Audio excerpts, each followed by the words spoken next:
Okay, Bismillahirrahmanirrahim. Alhamdulillahirabbil alamin wassalatu wassalamu ala asyrafil anbiya'i wal mursalin wa ala alihi wa sahbihi wasallim. Allahumma aftah alaina hikmataka wanshur alaina min khazaini rahmatika ya arhamar rahimin. Okay, Professor Emeritus Tan Sri Dato Dzulkifli Abdul Razak, Rector IIUM, Deans, Directors, Senior Officers, Brothers and Sisters, Assalamualaikum warahmatullahi wabarakatuh. And good afternoon, everyone. Let us begin our session today by reciting Umm Kitab Al-Fatihah.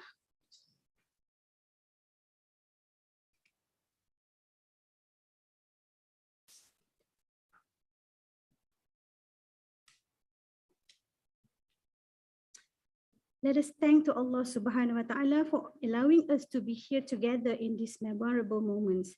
Thank you everyone for your presence today. After 2 years of living in the cyberspace, online, everything webinar online. So Alhamdulillah, today we can meet, we can see each other, we can smile to each other, Alhamdulillah, and meet our Tan Sri Rector face to face. Still the same sweet and steady fellow. Inshallah, Tan Sri. Okay, our topic today is focusing successful change, part of required competencies of becoming higher and fast leaders in our journey to reach to the preferred scenario IIUM 2040. Borderless, inclusive, and becoming the oasis of knowledge. Okay, anyone who has read this book, has yet to read this book, please get one, because in this book, it tells a lot about the scenario, the possible scenario, the preferred scenario, what are the options of scenario that we have. Okay, relate back to the competency just now. Okay, for us to produce a competent leaders, we are focusing on the 3 aspects. Mindset, the mindset change to seeking fulfillment, learn to grow, evolve, and become a better person. To change the culture of working, the culture of giving, give instead of only receiving. And the characteristic of fast, fatonah, amanah, siddiq, and tabligh. Therefore, change is a must for everyone. Change is not supposed to be an alien thing to all of us. From the pandemic until the endemic, change took place almost 360 degrees in all aspects of life. So Tan Sri with us today, we have the academic administrators from the deans, deputy deans, head of departments, coordinators. We also have our IIUM professionals and management groups to learn, to relearn, unlearn, and co-learn. So we can together lead the way, leading the world. I am not sure Dato Asma is ready. Dato Asma is already joining us. She said she wants to join us this afternoon. Dato Asma online. Okay. Okay. Yes. So today is a perfect day to listen to our Tan Sri since we are celebrating our 65th Merdeka Day tomorrow, inshallah. And by year 2023, we will be celebrating our 40th anniversary. So without further ado, I will pass the floor to Yang Berbagi Tan Sri. Tafadhal. Thank you very much. Alhamdulillahirabbil alamin wassalatu wassalamu syafil anbiya'i mursalin sayyidina Muhammadin wa ala alihi wa sahbihi ajmain la haula wala quwwata illa billah. I would like first of all to apologize for being late. I just came back from this Quran hour because we are one of the sponsors for the Quran hour, and this time it was held in Putrajaya, Tuanku Mizan Mosque. Yeah, so I was there for almost an hour and a half. It was a very good session, but that's for another time. Thank you for allowing me to share my thoughts with you. This is not textbook stuff. This is something that I have gathered from what I have been doing for the last maybe 10 years or more, which I think an experience that I want to share with you. So there's nothing academic about this. There's nothing special about it, but it's of course very unique to my experience, which I think could be shared with you. And if you find it useful, then you can probably use it. Yeah. The title is Leading Successful Change. I admit it's successful because I'm not too sure whether it's successful, but it's a change, all right. Yeah. A change could be unsuccessful, but it's still a change. Yeah. So let's go through. Maybe I will take an 45 minutes, an hour, and then after that we can have discussion. Many of the things that was mentioned by Noor K will probably be mentioned here, maybe in a different context, maybe in a different situation, depending on the kind of issues that we are facing, right? Okay, change is, I think, something that we are familiar with, yeah. But people say the only constant is change, everything else is not. I want to differ in that. I want to say a change is not a constant because some things do not change. Yeah, the Western view is everything must change, but my view is not everything change. Akidah does not change, ethics does not change, moral does not change. So when we say everything change, then we get into the problem of LGBT. We got a problem of sex, same-sex marriage, which is their problem, which is not our problem, because we say certain things do not change. So marriage institution do not change. I will fight them for this one. If they want to change, that's fine, but don't force it on us. So that concept, I think, has to be also embedded in our head. Yeah? If we keep on saying that everything must change, then they will say, well, why are you not changing? And then we get stuck. Right, so that principle, I think, is a very important one. To me, change is important, but not everything changes. Certain things do not change for a certain reason because it's a reference point. If everything changes, then there is no reference point. At the end of the day, then everything becomes very arbitrary, very fluid, and it depends on who speaks the loudest. All right. So there are reference points that I think we do not change. We have to decide what are the reference points that do not change. For this university, there are certain things that do not change, and therefore we don't have to actually be bothered about it. But to me, change is important because it talks about the future. You always to talk about change on the future, and the future is what everybody is looking up to. Every day is a future. Yeah, you wake up in the morning, the next day is a future. It may be one day, but it's still a future.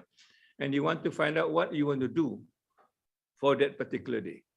Okay, so there is already a set of plan. That plan may not be that sophisticated because it's just a day, but there could be more than just that. I mean, for example, you woke up tomorrow and there's COVID-19, then the whole day is gone. So it really depends on what are we talking about. We talk about the future, and the future is related to change in that particular context, because then you need to begin to plan or have some idea of what the future looks like so that we are not caught in a situation that we are not ready. The always, to me, is about the past. The past is also important. So sometimes when people talk about the future, they dismiss the past. They say the past is no longer important, it's archaic and so on and so forth. But already when we talk about sustainable development, we begin to see the past is important. Yeah, many of the things that we do and we call it sustainable development, it was done in the past, maybe thousands of years ago, and that is a reference point that we need to go back to. For example, I always argue with the European and the Western counterparts when they talk about sustainable development. Their sustainable development begins in 1987 when the document comes out from United Nations, talking about, the environment and stuff like that. So they coined the word sustainable development. And we begin to translate it and call it pembangunan lestari. All right? But if you go into our history, this so-called sustainable development was there long before. Bali in the Subak system has been there for 1,000 years. Yeah? In Bhutan has been there for 600 years. In our case, when you talk about Sejahtera, has been there for more than 500 years. Thailand has got their own version. Everybody have got their own version of what sustainability is during that particular point in time. And that could be the reference points for us.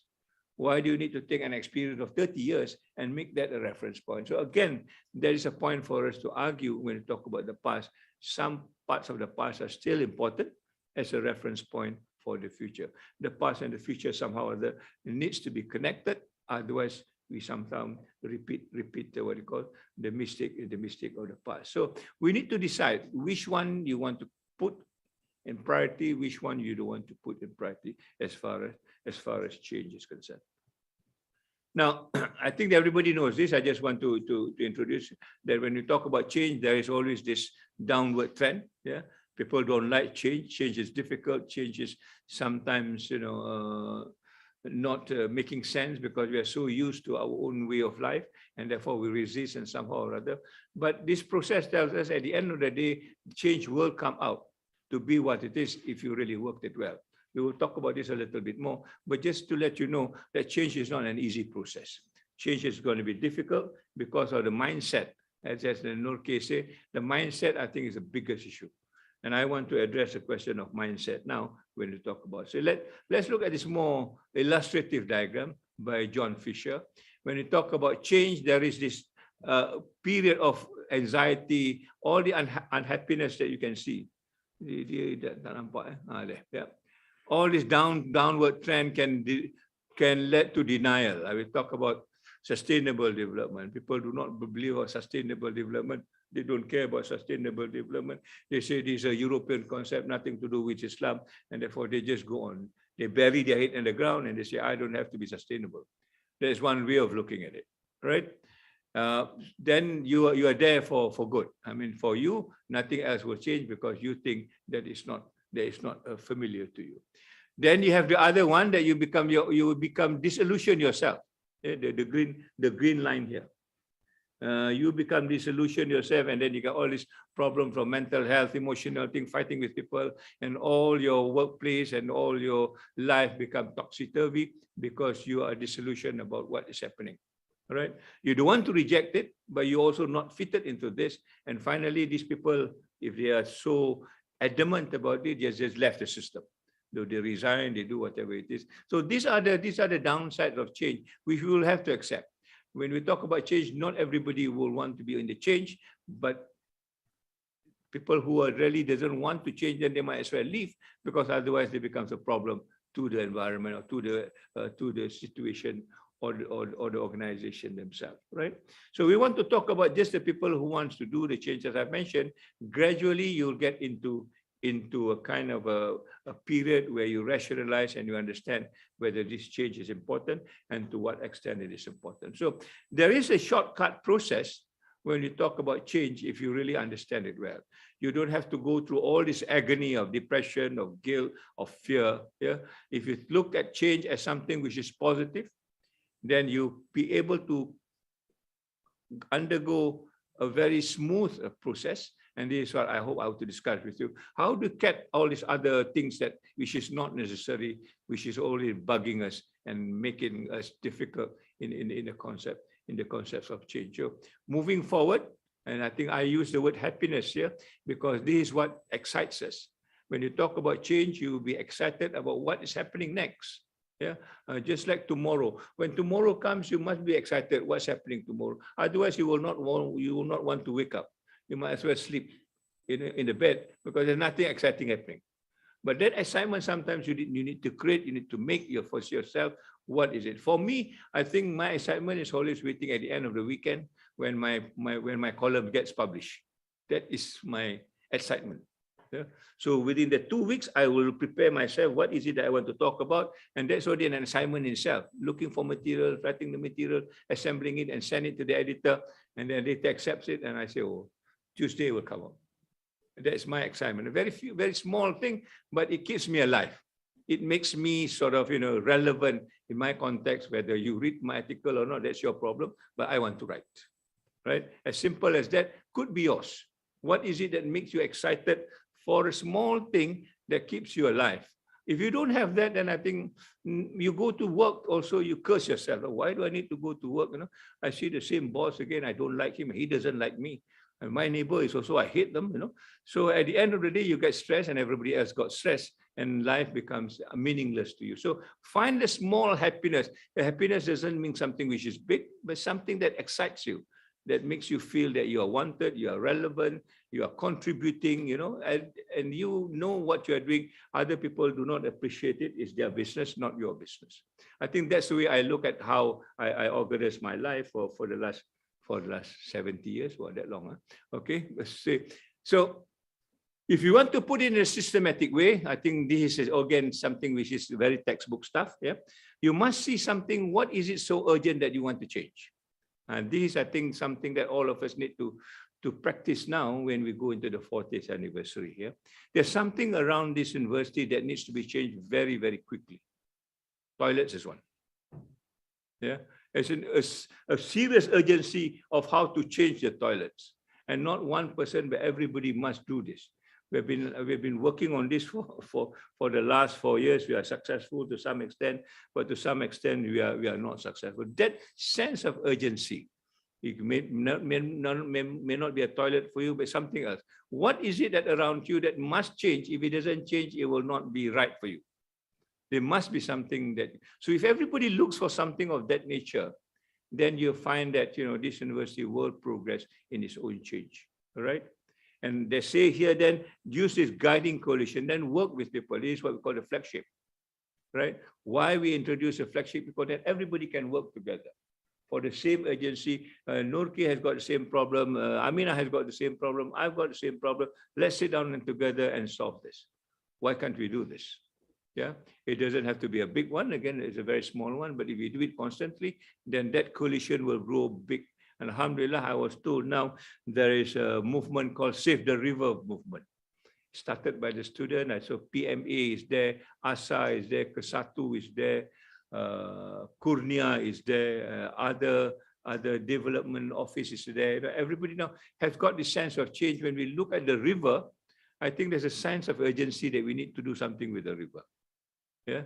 Now the silting in front of co-ed and all this, I think must affect you one way or another, emotionally or otherwise, and then you develop that vision for change. So they are writing. They say we want to do some gotong royong work. I say go ahead and do. And that's a vision to change. How this vision is going to be realized, I think it's all up to us how to make it happen and so on and so forth. Yeah. So creating that climate for change. So there must be an urgency. Some people say you must imagine your house on fire. When your house on fire, you cannot sit still. All right. But if your house is not on fire, then you will sit still. So Greta Thunberg used this. They say our house is on fire when they talk about the planet, and therefore I don't want to wait anymore. And they are pushing and pushing and pushing because that sense of urgency. Now they manage to collide with many millions of youngsters around the world to make the change happen as far as climate change is concerned. That's one way of looking at it. And from then we can start to talk about what is it that we want to make do, what is it that who is going to engage, what is the enabling situation and so forth. Again, this is textbook stuff. You need to communicate. You need to tell your vision, and this is why I use the word advocacy, but we are not advocating many things. Advocating means you must tell people this is what our priority is in the university, or what are our priorities as far as university is concerned. That is what we are advocating. And that is a vision that I think people want to rally upon. Wawasan 2020 used to be that vision. We talk about Wawasan 2020, everybody say, I want to join. Because the vision is so attractive, it's so exciting, and you want to be part of this success story. And what is that success story that we are talking about? And that's why we have all sorts of things within the university that will buy into your imagination, especially the Vision 2040 and that Nurki was talking about. So if you cannot do that, then the university will not be moving in the speed that we go. I think two groups of people, I think, went to Qatar last week, and I just got the report last night that they are now very excited because wherever they go, they know IIUM. Wherever they go, they know what we do for sustainability. Wherever they go, they know what is our forte as far as IIUM is concerned. And therefore, that's a process of buying in. And now we are going to go there again in September to sign an MOU with a very, very known university. I will not mention it now, but that will be happening, inshallah, right? So not only abroad, I think around us also we need to mention the kampung. That's why I keep on meeting the kampung, Sungai Pusu, Orang Asli. These are people around us all the time that's looking at us and wondering what this university is all about. If we don't go and talk to them and tell them who we are and what we are interested in, including themselves, then I think we will not be able to do that. The way to do it is to work with them. Sometimes saying and talking about it may not be convincing, but working with them and producing something. Again, I would want to quote examples from the Emeritus. Yeah? They have got now case studies book, the second book, Lora, on the way. Yeah. So you cannot imagine Emeritus of IIUM writing a case study. I don't think any of the academics did write a case study. I may be wrong, but I think I'm right. Yeah. Now they have finished their first case study book, and they've got another case study book, and these are all written by the administrators. And we do this because to tell them they can do what they are supposed to do. You know, so we give them some training, and now I think case study is one of the things that they talk about, because all of them are sitting on a gold mine. 12 years in IUM. The data that you are sitting on is a gold mine. You can write more than a case study. But who is analyzing this? They say, I'm not an academic, therefore I don't have to do research, and this data will just go disappear after a while. And to get this data back is going to be difficult. I think yesterday when we talk about SDG, yeah, we begin to understand what this data means to us. So doing something. Yeah. Now they got this confidence of doing this book. They finished another book on sustainability, and they're writing another book. So writing becomes now part and parcel of administrative work. So if you think you want to do IUM, you just sign papers and then balik tidur, you are in the wrong place. You can go to other universities. Here, administrators work just like an academic. They do research, they do whatever committee engagement, yeah. And we are thinking whether they can also do sabbatical at the same time. So we want to treat you like everybody else. Why? Because it empowers you. It gives you more things to do for the benefit of the university and certainly for the benefit of yourself. Yeah. And then these are short-term gains. Very quickly you get this. And again, the Qatar group people said the moment they go to the Qatar, they just need to give our Sejahtera academic framework and the scenario plan. These people, their jaw drops, you know, because they don't have this. So books of this nature, I think, goes a long way. I sometimes get invited by people. They say, "How do you invite me?" Oh, we've read some of your articles. If I give them another plug made in China, they will hang it on the wall. That's it. You know, after 2 years, they will throw it away because there's so many plugs to hang on the wall. But books will stay with them, and they will remind them of who we are and what we are capable of. So that's engaging, and that's enabling things to do. Yeah, and therefore, the last thing is, this is the toughest part. How do you implement and how do you sustain it? One is, of course, never to let go. Yeah, we are on it all the time. Like I say, imagine what you can do and go on doing it every day until it becomes a habit. Once it becomes a habit, then I think you're okay. And finally, how do you incorporate this change into a culture? How do you make it into a culture? I think that's a difficult part. In other words, nobody have to ask you. You do it because you are already, it's part of your system. If you don't do it, it's almost like you don't do your prayers. 5 times a prayers, something is missing in your life. You know, so you want to do it, and this keeps you doing it as part and parcel of that culture. And it's, of course, a process. It is not a destination. It is a process. So that process is the one that keeps us moving, making the change all the time, right? And change by nature, I think, will culminate over time. Yeah. So that's, I think, the simple concept. But the point that I want to stress is this. This is already the embodiment of change. 2040, as has been mentioned, this is the embodiment of change. Everything 1 to 8 is already in the book. We have that sense of agency. Yeah, in 20 years' time, we know the colliding groups who are doing this. There are the 30 people who are working on this, and there are separate groups working on different things. There is a nice vision of 2040, what it looks like, also a description of it. Yeah. Now this book is being banded around, given to people. It's on our website. People can read it. All right. The broad base is a flagship. coming to it, yeah, and we are now trying to push it to make it happen, at least for the next 20 years or so. All right. So that is a document that I think everybody must read if you are interested in change. And within that change, you will find your interest. It's not the change about the university, but you must find your interest at the same time. If your interest is not there, then I think then you get into this denial, things like that. You will reject it because I don't benefit from this. So find what is it you're interested in and start moving it around. Yeah. But the issue that's mentioned is this mindset thing, right? My mindset and Norke punya mindset can never be the same because we are two different people. All right. To expect it to be the same is miraculous, but if it's the same, it's okay. But the same also kadang-kadang no good. Everybody thinks the same, then nothing happens.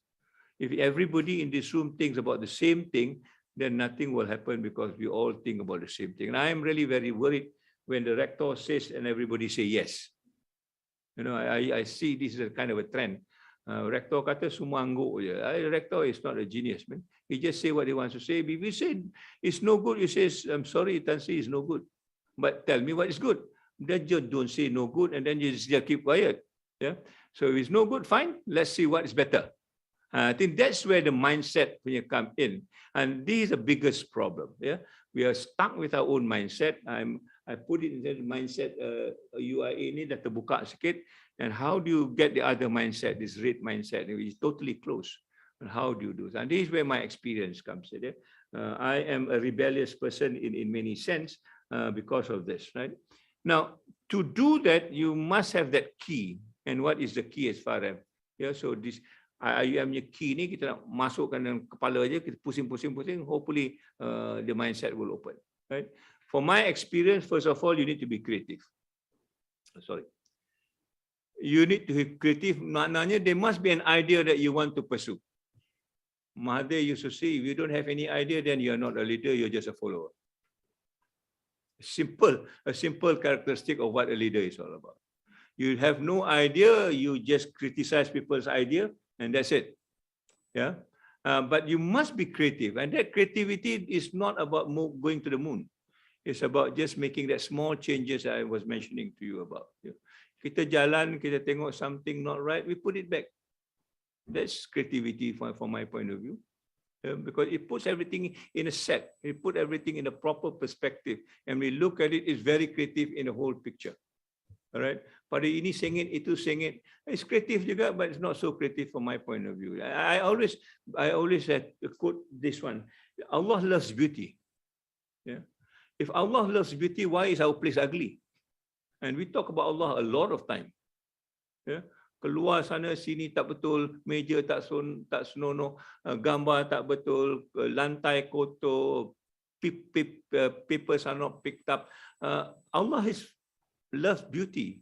It's a simple thing. If we cannot meet that expectation from Allah subhanahu wa ta'ala, we deserve to be in the ugliest place. I hope it's not hell. Yeah, but these are things that we need to ingrain our head. The Muslims of yesteryears are very creative. And that's why they did what they did. And we are also very creative, but that creativity needs to be put in place. And this is another problem that I noticed. We have no courage. Yeah, we are always very passive. We have got ideas, we just keep it ourselves. We don't want to say no. You offend the rector. You offend the rector, your life, my life might be difficult, you know. So I might as well say quietly. So nothing moves because people don't want to say what they need to say. And of course, they need to say it in the right way so that other people will not get offended. So courage is another one. That's why in my speech, I will end up, please, God, give us courage. Right? You have ideas and you have no courage, then your idea is as good as dead, as good as no ideas. How do you build this courage to make that idea something that it will grow within you and within the organization, right? And that needs some level of confidence. This is where I keep on saying that we need to have experience. Without experience, you will not have confidence. Yeah, and this is why going out to work with other people, making mistakes around them, is okay because you build your confidence. Again, the Qatar group tells me they are very confident because they can show the book. This is what we do. There's evidence. Yeah.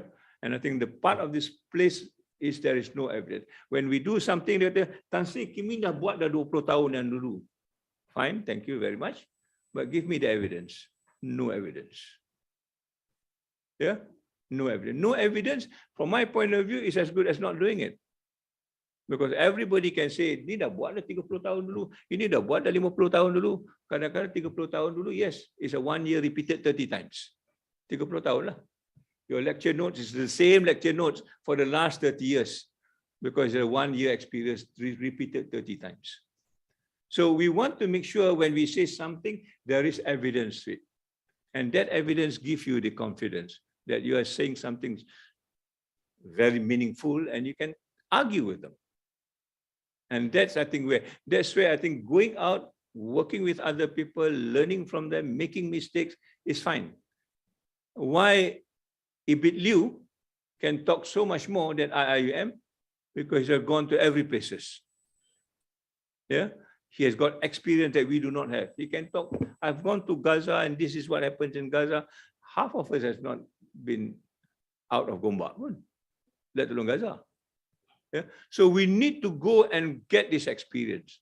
And this is an experience that I think all of you must have, whether you like it or not. Sometimes it's difficult, but that confidence is built on that experience. Your determination is built on the kind of successful story that you have as far as that is concerned. And that allows us to do another one, collaboration. Yeah, we are not about competition, we are about collaborating with one another. All this culminate, so happen they're all C's, but they're starting with creativity and ending up in collaboration. How do you collaborate with one another? And then the change begin to start. I'll give you another example. When I was in Al-Bukhari University, when we do this, a community project, suddenly a student from Guinea said, this will not work in Guinea, because our culture is like this, okay? And then we change it and we got a better product, yeah? Because of the collaboration of different teams from different experience and so on and so forth. If you don't do this, then you get another set of C. One is confusion. Yeah, apa benda ni? What is it that, they don't have evidence, they don't have documents to go by. Everybody talks about their own experience, and and actually we do not know what is one thing. I think these some of the complaints that I receive. Yeah, MSD cakap macam ini, tapi yang keluar lain, borangnya lain, cakapnya lain. I think these are issues that I think we need to start ironing out. Yeah, if the confusion is not done, then we talk about you get a chaos.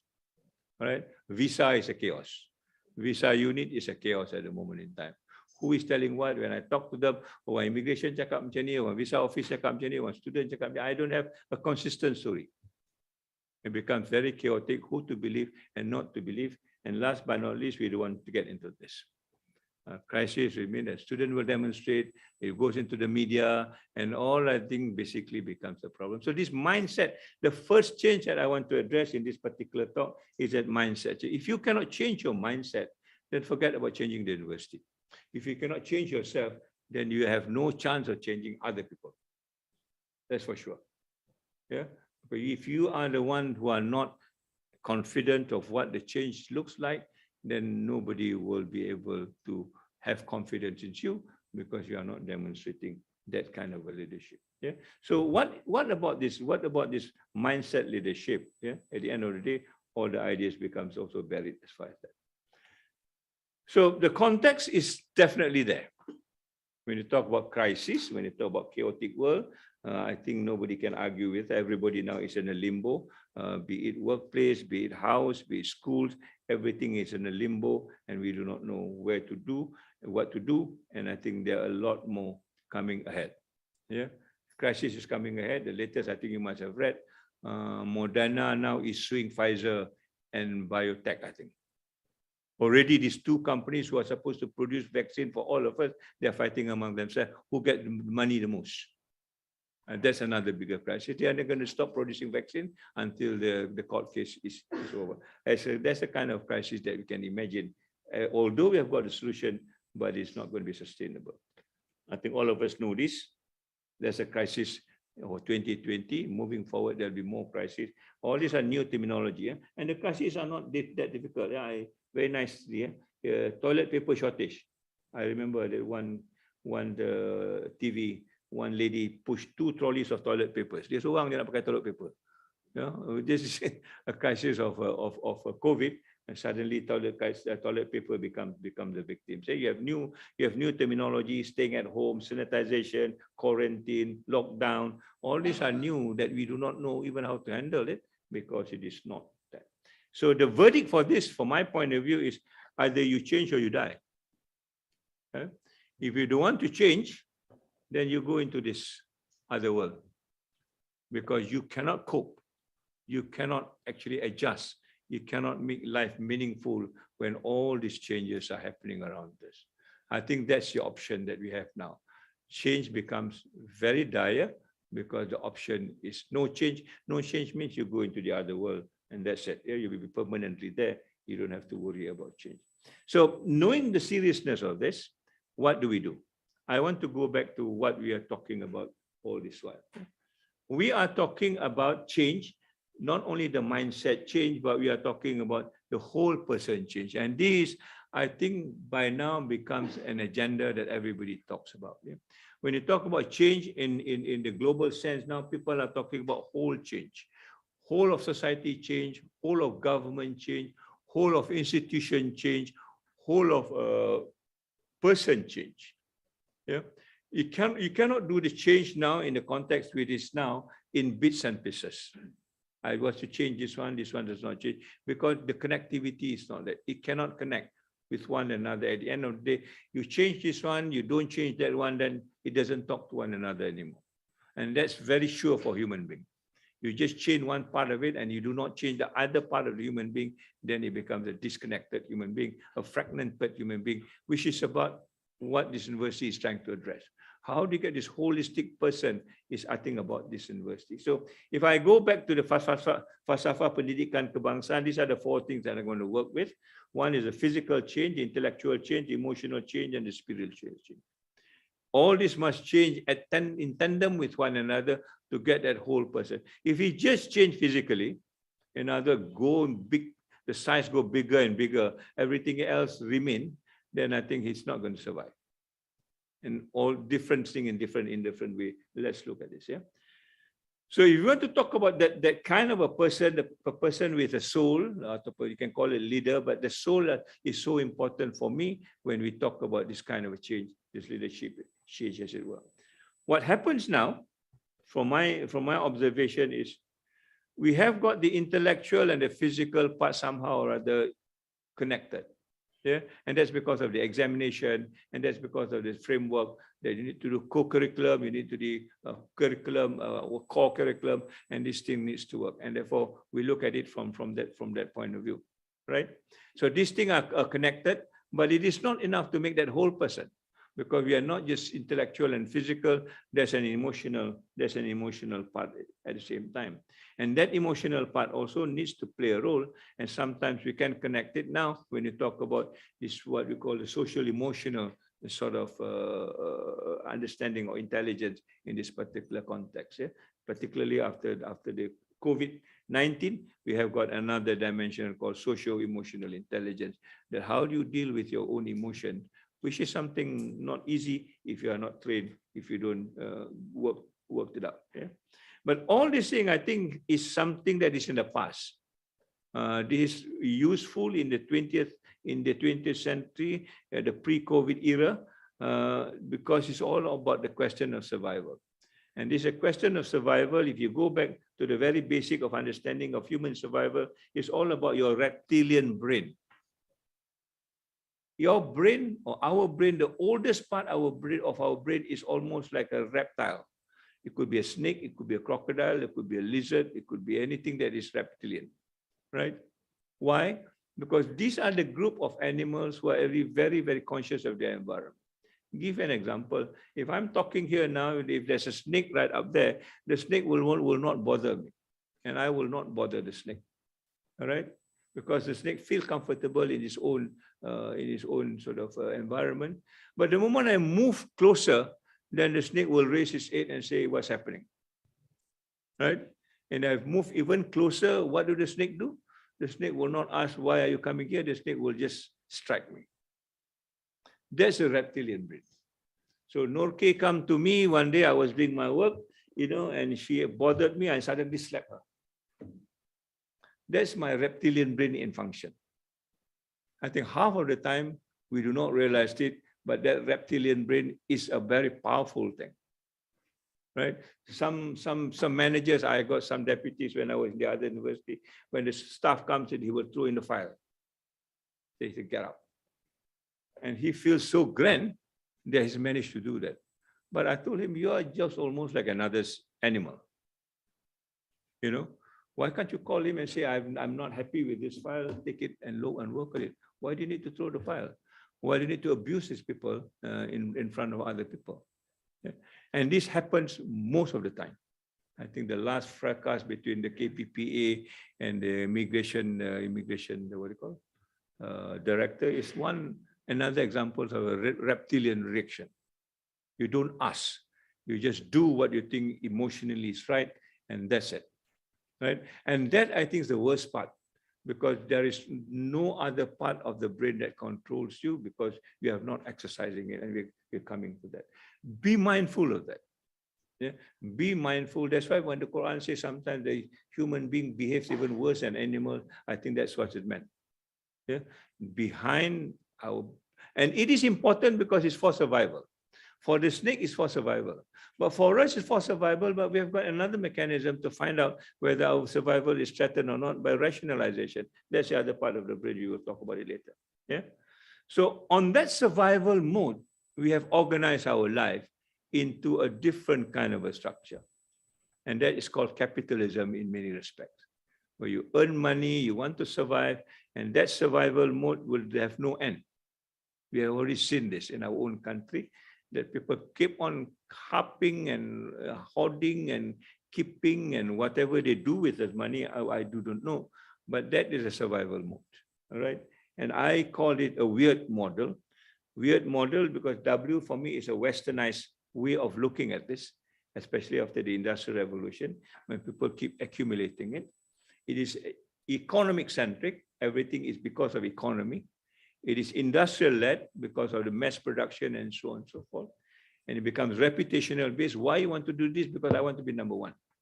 I want to be top of the list. How I do it, I don't care, but I just want to be there.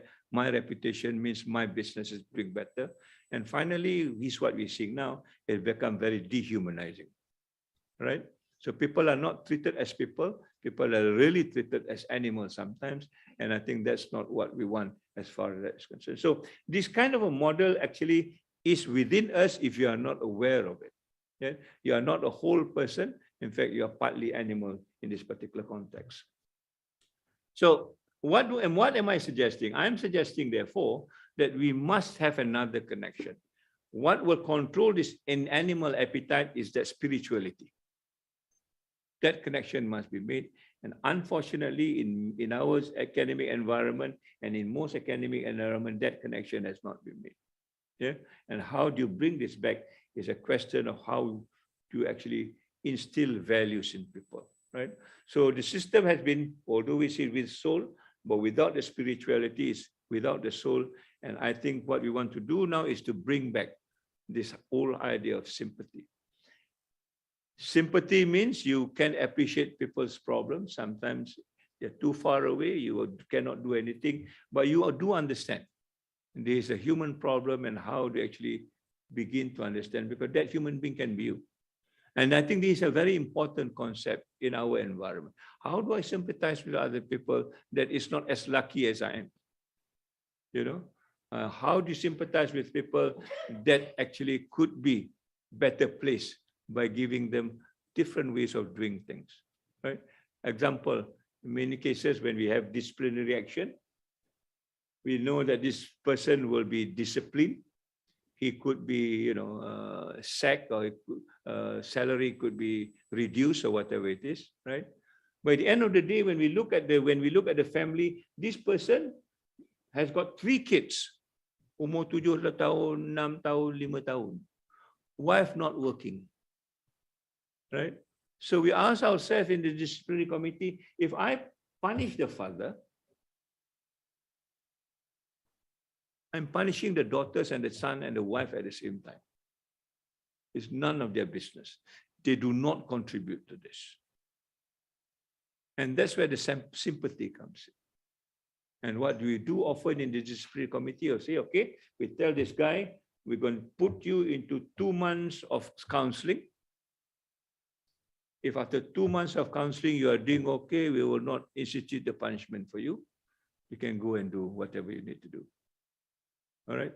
And alhamdulillah, when we do it, often the sympathy acts for that particular person, they become a better worker.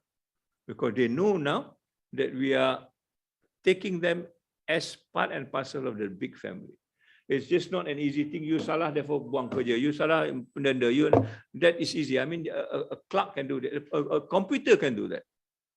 You don't have to. So our business is about understanding that particular person, his context, and what can we do to save him, and more importantly, to save the family.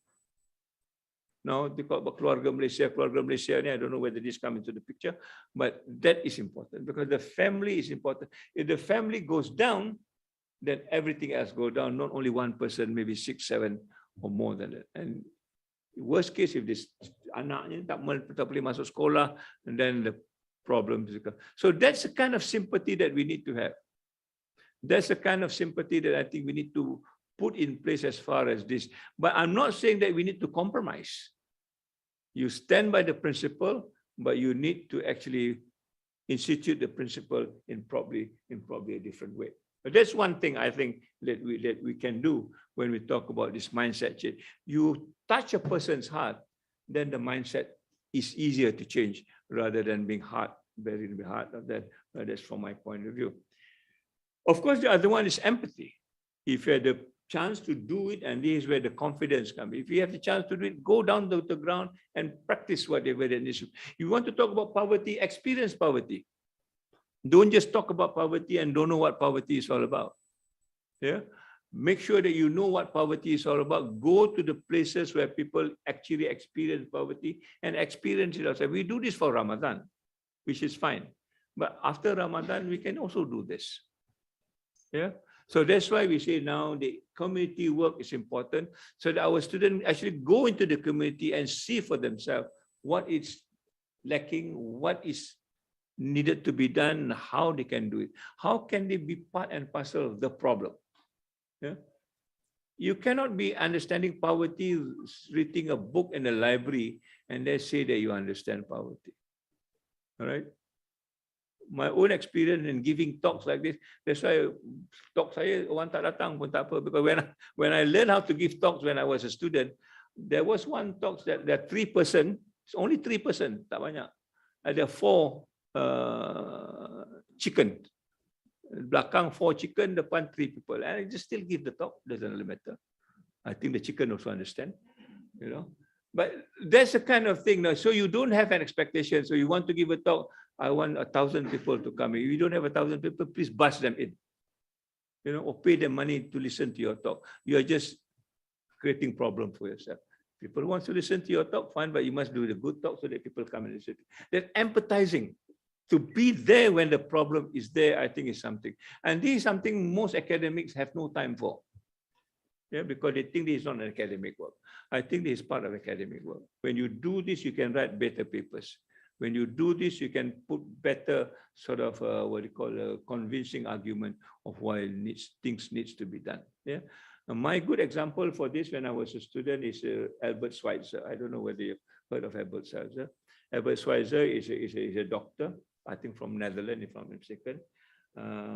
His work was in I think in Africa, in Congo, called the place called Lembreni, and he's work with the people with leprosy, right? And he lives there. At the end of the day, he is able to create a village for the lepers, yeah. And finally, he got the Nobel laureate, win a prize, and not because of that, but the way that he works, he go more than that. That's why I said he's part of an academic work, if you want to think it really. Right. So, and the last part, of course, is the compassion part. The compassion, I think, is said very, very Islamic. If Allah is most compassionate, then why are we not compassionate? Yeah. Compassion means that you do things because you want to do it. It's no longer because of grades. It's no longer because of pangkat. It's no longer because of recognition. It's no longer because of pleasing everybody around you. It's just pleasing Allah subhanahu wa ta'ala and yourself. And that's a level that I think you need to arrive at. We, as an academics in the university, must have that compassion, because we are the one that gives information to other people, helping to educate them. If you don't have this compassion and thing, then I think it will not work, or at least not work the way it should, the way it should be working. So what I'm suggesting, basically, if you want to have this whole person approach, these values must be there. And that values, I think, is the three important values of compassion, empathy, and sympathy. There could be more, but at least minimum these three. Can you sympathize with your student? Can you empathize with your student? Can you empathize with your colleagues? Yeah, and the university at the same time, right? So if that happens, I think basically then we can move on into this connectivity of the four in one go. It doesn't have to be compartmentalized the way I said it. Then we can do that. And at the end of the day, we now need to put all these pieces together. Yeah. Physical, intellectual, emotional, and spiritual together. That sums up into what I think the fitrah is all about. Yeah.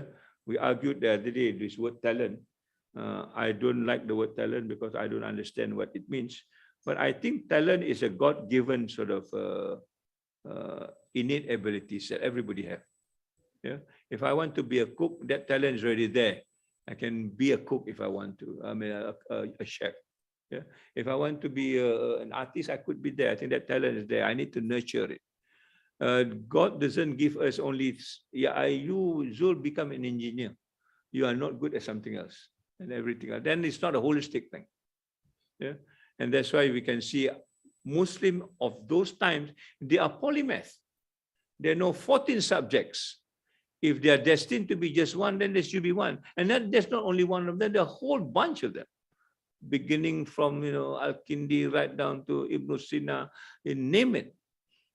Only the Western people now begin to understand talent is a small, minute thing. You do a PhD on one microsome, and then you can get a PhD. Where the Islamic thing is a very wide sort of intersection of knowledge, which represents, quote unquote, the so-called talent today. I understand it from that point of view. So if that's what we are supposed to be, then why are we not developing the whole person? Yeah. So IRK, human science, is good, but I'm still asking whether can they actually work together in that sort of a context, that you can forget your discipline, that you are one as far as that context is concerned. Something that we are looking at now and see whether it will happen. But the survival is still important. We are not saying that survival is not important. It is important, but it is in a larger realm. So that will allow us, therefore, to go into this collaboration that I talked to you about. The moment you talk about collaboration, then you bring in different values. You bring the values of trustworthiness. You bring the values of support. You bring the values of inspiration. You bring all other values into this. And again, that makes the person a better person because they can connect with other people and understand what it's all about, not only from their point of view, but from a very, very different point of view. And that weird model, I would say now we want to turn it into a wiser model. There's a model that I actually work for myself. What is wiser for me? So the change in this particular context must be at least 5 dimensions. One, it must be holistic. So as I mentioned, it cannot be piecemeal. I cannot just change Kuliah economy and management science without touching IRK. It has to be together because it's part of the institution. It's a whole. I cannot just change MSD without changing finance at the same time, right? I cannot change finance without looking at the library. All of these are interconnected. Our problem is we don't see that interconnectedness and we just think about ourselves.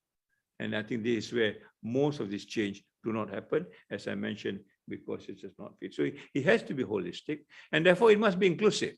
So the person involved must also be there. And that's why in one of the things that we talk about, responsible research, the word responsible actually is about that inclusiveness. Whoever is involved in this must be involved, They are not just bystanders. If it's a research for a community, then that community must be involved. It's a book about a kuliah, then that kuliah must be involved. You cannot just be ordering this book on your own without, bringing the other component in, because they are part and parcel of it. Yeah. It has to be sustainable. I think we've mentioned about that. It has to be equitable. I think this is one thing that I want also to mention. In Malaysia, the studies have been shown, we are the worst country as far as power distancing is concerned. What does power distancing mean? The top guy and the lowest and the bottommost guy, I think the spread is the widest. Yeah. As compared to Finland, they are the lowest in terms of power distancing. In other words, I can talk to my boss every day. Yeah. Here, probably you can never talk to your boss until you retire, when they give you this makan kenduri and you say goodbye. And I think this should not be the case. In university, I think the power distance must be the smallest. In other words, we want to be as flat as possible, that I can talk to you and you can talk to me, I can talk to you. That's why sometimes when I want to do work, I just go straight to the person. I don't go to the head of department, because it's easier that way. But we don't have that. We have to climb this hierarchy, and sometimes you can't even climb the hierarchy, because there's the little Napoleon arbitration. You don't talk to the I will only talk to the rector. You cannot talk to the rector, and it happens. Yeah, it happens. So we want to make sure, when I talk about equitability, it's about that. How do you make this connection like one? After all, I'm as human as you are. You as human as I am.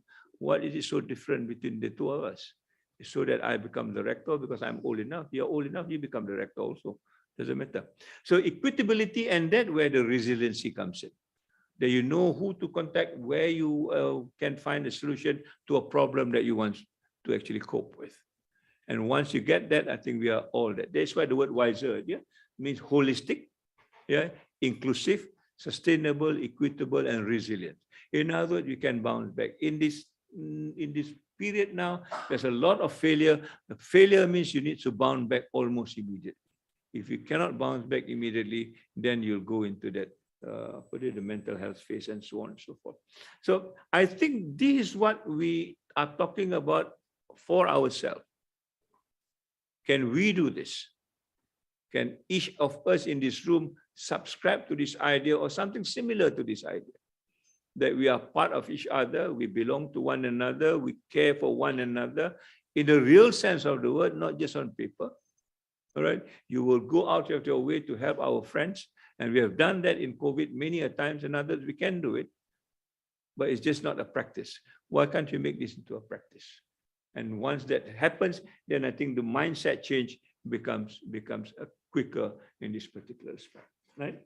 I want to go into another dimension that also talks about ourselves, at least from my point of view. We have, as mentioned, divided into this 4 dimension, our physical self. Yeah. And kita panggil jasad, and we have got the other one, the intellectual self, the emotional self, and the spiritual self. These are the 4 things that we were talking about. Yeah.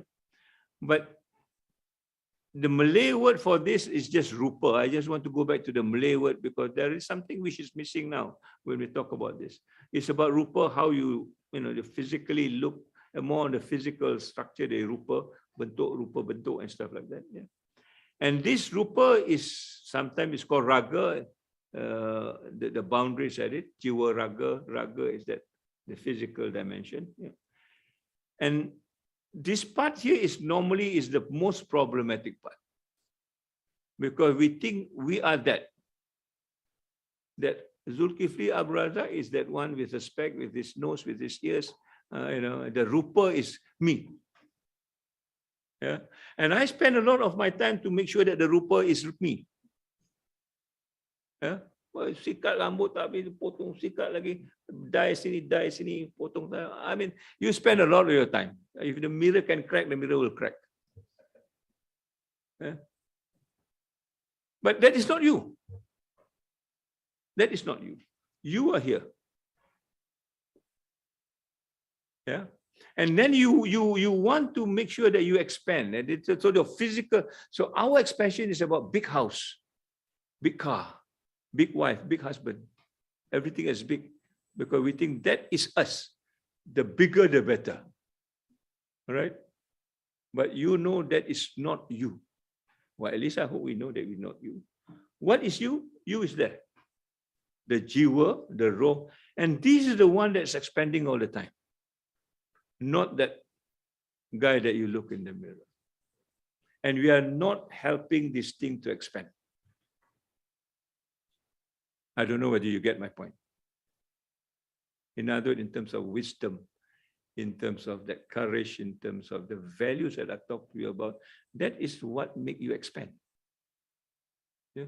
Once you are able to talk to a minister and convince him that this is the right point of view, then I think you're expanding. Your influence is expanding. Yeah? You may be a small guy, but your influence is bigger than your size. Some people may be big, but the influence is smaller than his size. We want to work on that spiritual expansion, because that expansion guarantees us heaven if you really do it well. Yeah? How do you make this happen is something that I think the HRD people need to think about it. And the last transaction, I think Hassan is behind me. When you talk about transformation, this is the transformation that I want to see, not the external transformation. So in other words, what is it that you are going to calculate and make sure that this guy expands? What sort of room? For example, if we talk about the talent, do we give them enough room to expand? Can he be a lawyer and a poet at the same time? There's already a student who writes fantastic poetry. She's going to publish a book. Can you have an artist who is also a medical person at the same time? I saw when I do the history of medicine, there's 3 or 4 portraits that were drawn by a surgeon. What's wrong with this? There's nothing wrong. But do we give room for this? We don't. We don't. Yeah? We only talk about if you're an engineer, okay, you do your engineering stuff. After that, before that, we will not even support you in whatever you want to do. So this expansion is what I think. And that's why when we go back to the Islamic history, these people have got 3 or 4 or more than that. Yeah, they know philosophy, they know mathematics, they know music. They are good in literature. They're also a surgeon. That's the expansion part. I think that's the part that we are missing. Yeah, and that's the part we are missing because we are targeting on the wrong thing. And the other part is, of course, this rasa. The Malay word is rasa, is this emotion. Sebab tu orang Melayu selalunya banyak perasaan. Yeah? Dia mengganggu perasaan saya. Kalau apa tu, we got insulted, yeah, you get really very emotional about it. Yeah? And all our dramas are about perasaan. I don't like the Malay drama. It's all about perasaan. Sometimes there's no rationale about it. Yeah? It's all about perasaan. I think we need to govern this rasa. It can be destructive if you do not know how to control it. And the last one is intellect. I put the word buddhi here because intellect is not a Malay word. Intellect is a translation of an English word. Minda is not a Malay word. Minda is a translation of an English word. The Malay word I come to understand is the word buddhi. Yeah, I will explain this a little bit more, but just for the time being, accept that buddhi is about our thinking. It's about our intellectuality. It's about our what you call a rational being and rational mind. That's buddhi. And that's why bila kita kata taman ilmu dan budi, then that budi makes sense. Otherwise, I don't know what you mean by budi when you say taman ilmu dan budi. I know that's wadi budi, but apart from that, what is budi? Yeah. So I'm trying to push my way through and say that buddhi is about that other part of you, which is as important as also the rohani part. Yeah. But that buddhi part and the emotional part is somehow or rather linked. Okay, and I'll try and provide some evidence for you there. Yeah. And it is always oscillating. And this is where we are so different from the animals, right? The animals have got one formula. You come to me, I will bite you. But here, if you come to me, I will not bite you if your intentions are good.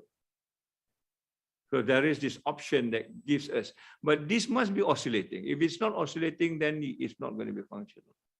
And this oscillation, I think, is an important thing, that the two things must be then in equibalence. If it's not, then if you're emotionally very, very strong, intellectually very, very weak, then you get into another set of a problem. And that's how I begin to understand what we are all about. But unfortunately, in our education system, we expand this so much, and this almost goes to zero. Am I right, Norida? Are you still there? You're gone. Yeah, I don't know, but I'm worried about this. The emotional part is not well developed. We all talk about the intellectual part, and therefore, when you see social media, yeah, all about upsetting the emotion. Yeah, dahlah kita orang very sensitive on perasaan. So these are the situation we are in now, and how do you put amends to this? And I hope I can give you some example. This is almost void. Yeah, this is almost void. There's nothing much as far as education is concerned, and we want them to come back and understand this. So before that, let me talk about what life is all about. Life, from my point of view, is all about creating balance. Oh, do you have cheetah in your model? Again? Do you have cheetah in your model? Because you have Razak there. Do you have cheetah in your model? Cheetah. Cheetah is hanging in hasrat. That could be part of emotion, that. I don't have cheetah. But it leads to the wider part. Okay, we can talk about that. I don't have it. Maybe we can add in. It's a good thing about discussion, and we have got another idea. But my point is that life must be in a balance. So when you talk about this four, it all must be in a balance, right? And this is where I think the problem is now. It's never in a balance. Yeah, and this is why we are, at least I'm fighting hard about it, how to bring back the balance. And the balance must be in between the micro balance, which is yourself, Dato. All right? Situated in a macro balance, which is the whole world. And this must be together. That's why we are so concerned about our ecology must be in a balance, because we need to stay in that balance. If the ecological is not balanced, then everything else will be topsy-turvy for us. Okay? And when these are all in balance, then the word Sejahtera comes into picture. Sejahtera demonstrates that idea of balance. Okay. Now, this could be another controversial thing, but I'm going to go and bulldoze anyway, because I think this is what my FPK is all about, Falsafah Pendidikan Kebangsaan. And we have got this four things, but it's smaller. One is the jasmani, the rupa part. Yeah. And we have got the emosi, which is the rasa part. All right. Always situated at the qalb or the hati, or in English is heart. Hati and heart is not the same. Huh?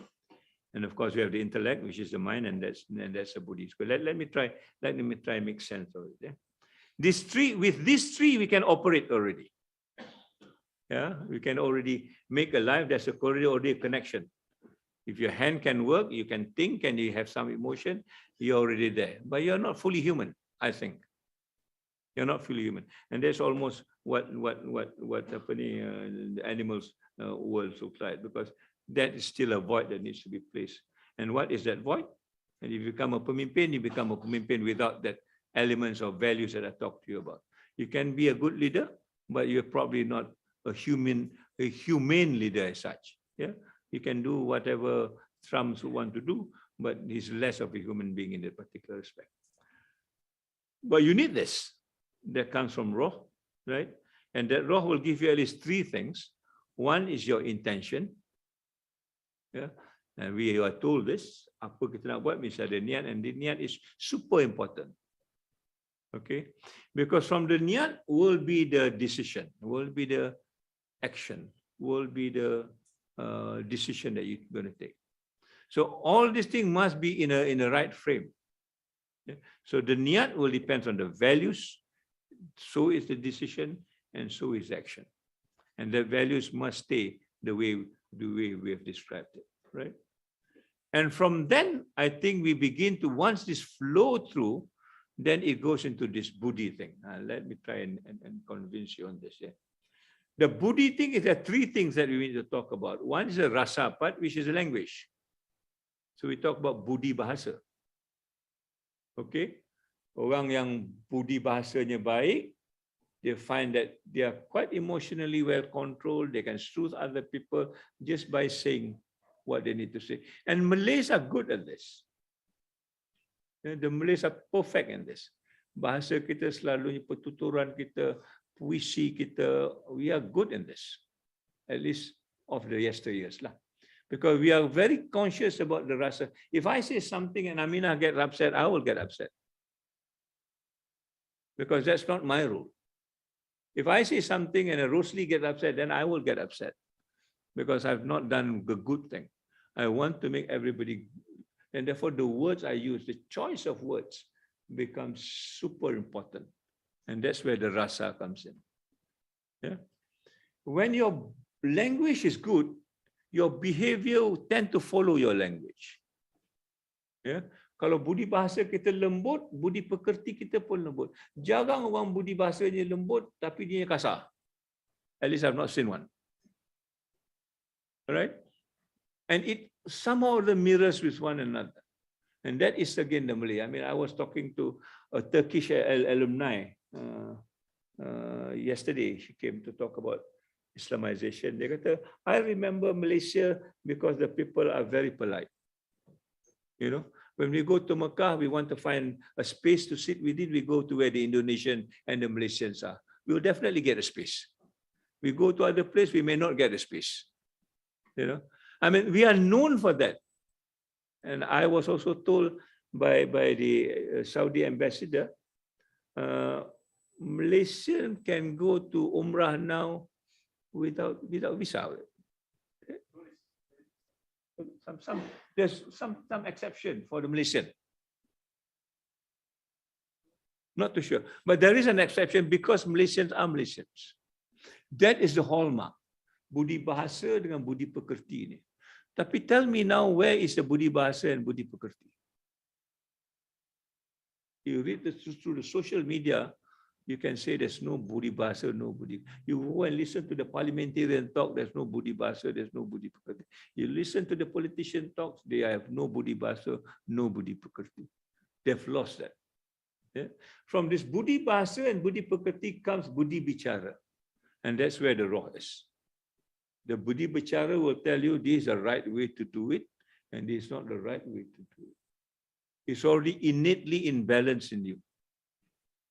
If you develop yourself well. Right? And all these three things is what the Buddhi, they only need to have this. Budi bahasa, budi pekerti, budi bicara. Budi bicara almost the last, you know.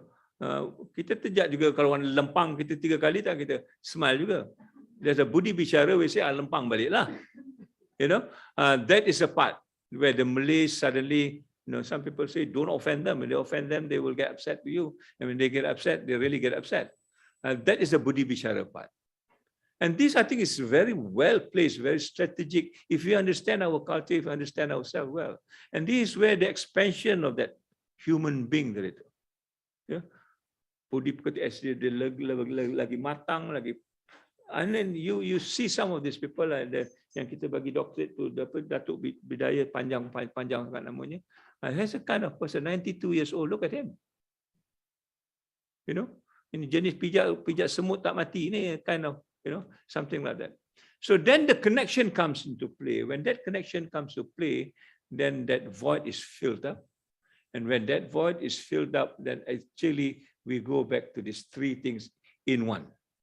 Dia tak berpisah-pisah dah. In other words, kalau budi bahasanya baik, budi pekertinya baik, budi bicaranya pun you can trust. And this is what we are now looking for. Budiman. Dalam kita punya roadmap ada budiman. Dia ada roh dan dia ada budi bahasa, budi pekerti, budi bicara. Yeah? It's not budiman, it's budiman. Yeah? Where is the budiman around us? All right. And when that budiman comes into picture, then ini orang yang bijak berbudi. Yeah. Budi means you actually display your authentic self in the most immaculate way that you can think of. Right? You're least offensive, you are approachable, you are that sort of a person that everybody wants to, to be with you. Right? Dan not only that, budi bicara itu dia berani dan bijaksana. Ya. Kadang-kadang kita berani tapi tak bijaksana. Kadang-kadang bijaksana tapi tak berani. Nothing serves the purpose. You have to have both. Bijak berbudi, berani dan bijaksana. That I think is the biggest problem in the Malay world. Yeah. Berani tapi tak bijaksana, yang bercakap pompang berani ni, half of the cakap nonsense. Yeah. Yang diam ni tak bercakap langsung. And therefore the whole community slides into what it is now. All right. Now we need to nurture this back. Once you get that back, then you begin to have these 4 things, which I call adab in a summary way. Adab maknanya kita pandai memegang amanah. Yeah. Dakar is the old word called berani, cekal, very persuasive, very perseverance. Yeah. Selagi tak dapat, you will push. All right. Adil, make sure as you do that, you don't break people's trust, you don't cause injustices, you don't create unfairness. And last one, bestari is of course that wisdom. Okay. These 4 things will make orang itu beradab. Of course, you can define adab in many ways, but I will coach myself in these 4 things. Ada amanah, dia cekal, dia berani, dia adil, dan dia juga wise, berhikmah dalam konteks itu. And that I think will bring us to this whole concept of sejahtera balik semula. These are the connecting part that I have not mentioned to you, but I think I want to make the connection now, because increasingly I begin to see, when we talk about this, there is these 2 things. This is a new thing that I just discovered. Dalam emosi kita ni, right, it's up and down. It mirrors what is happening in your mind, in your brain, right? And hence you have what we call, one is hati budi, and one is we call akal budi. Kalau you take my word just now that budi itu is equivalent to intellect and minda, then what you are saying that dalam hati itu it has a mind of its own. Dalam otak itu it has a heart of its own. The Malay concept of percantuman mind dengan hati ini as one is very progressive. We don't separate it. That's why kita tak panggil ni jantung, kita panggil hati. Yeah, the metaphor is quite different. But we Malays, I would like to believe this fusion of the mind and the heart is together. It's never separated. Unlike what we learn from the West, the mind works on itself. The heart sometimes has no function. In fact, right now the heart has no function. And this is, I think, where the Malays has got something that other people will need to consider. Let me give you the examples for this. Yeah. Now, so we've got this sejahtera, and that sejahtera will be then suited for change if you get all this perfectly right. And it goes anywhere and everywhere, the change will be there in the level of that budi pekerti, budi bahasa, budi bicara, dan dalam peradaban. Yeah? So I want to just go too quickly on this. When we talk about sejahtera, these are the 3 things that I want to talk to you about. This is the immediate framework of spirituality, emotion, and ethics. This is sometimes the parameters, yeah, that gives it. And from that parameters, then we arrive at what the mind is all about. So we start with the heart. We don't start with the mind. We start with the heart, and I will go back, and the mind and the heart probably is the same thing. Then we build this cognitive, intellectual, physical, psychological dimension onto it. And that is the realm that we're going to work on. We will not exceed those realms. Yeah?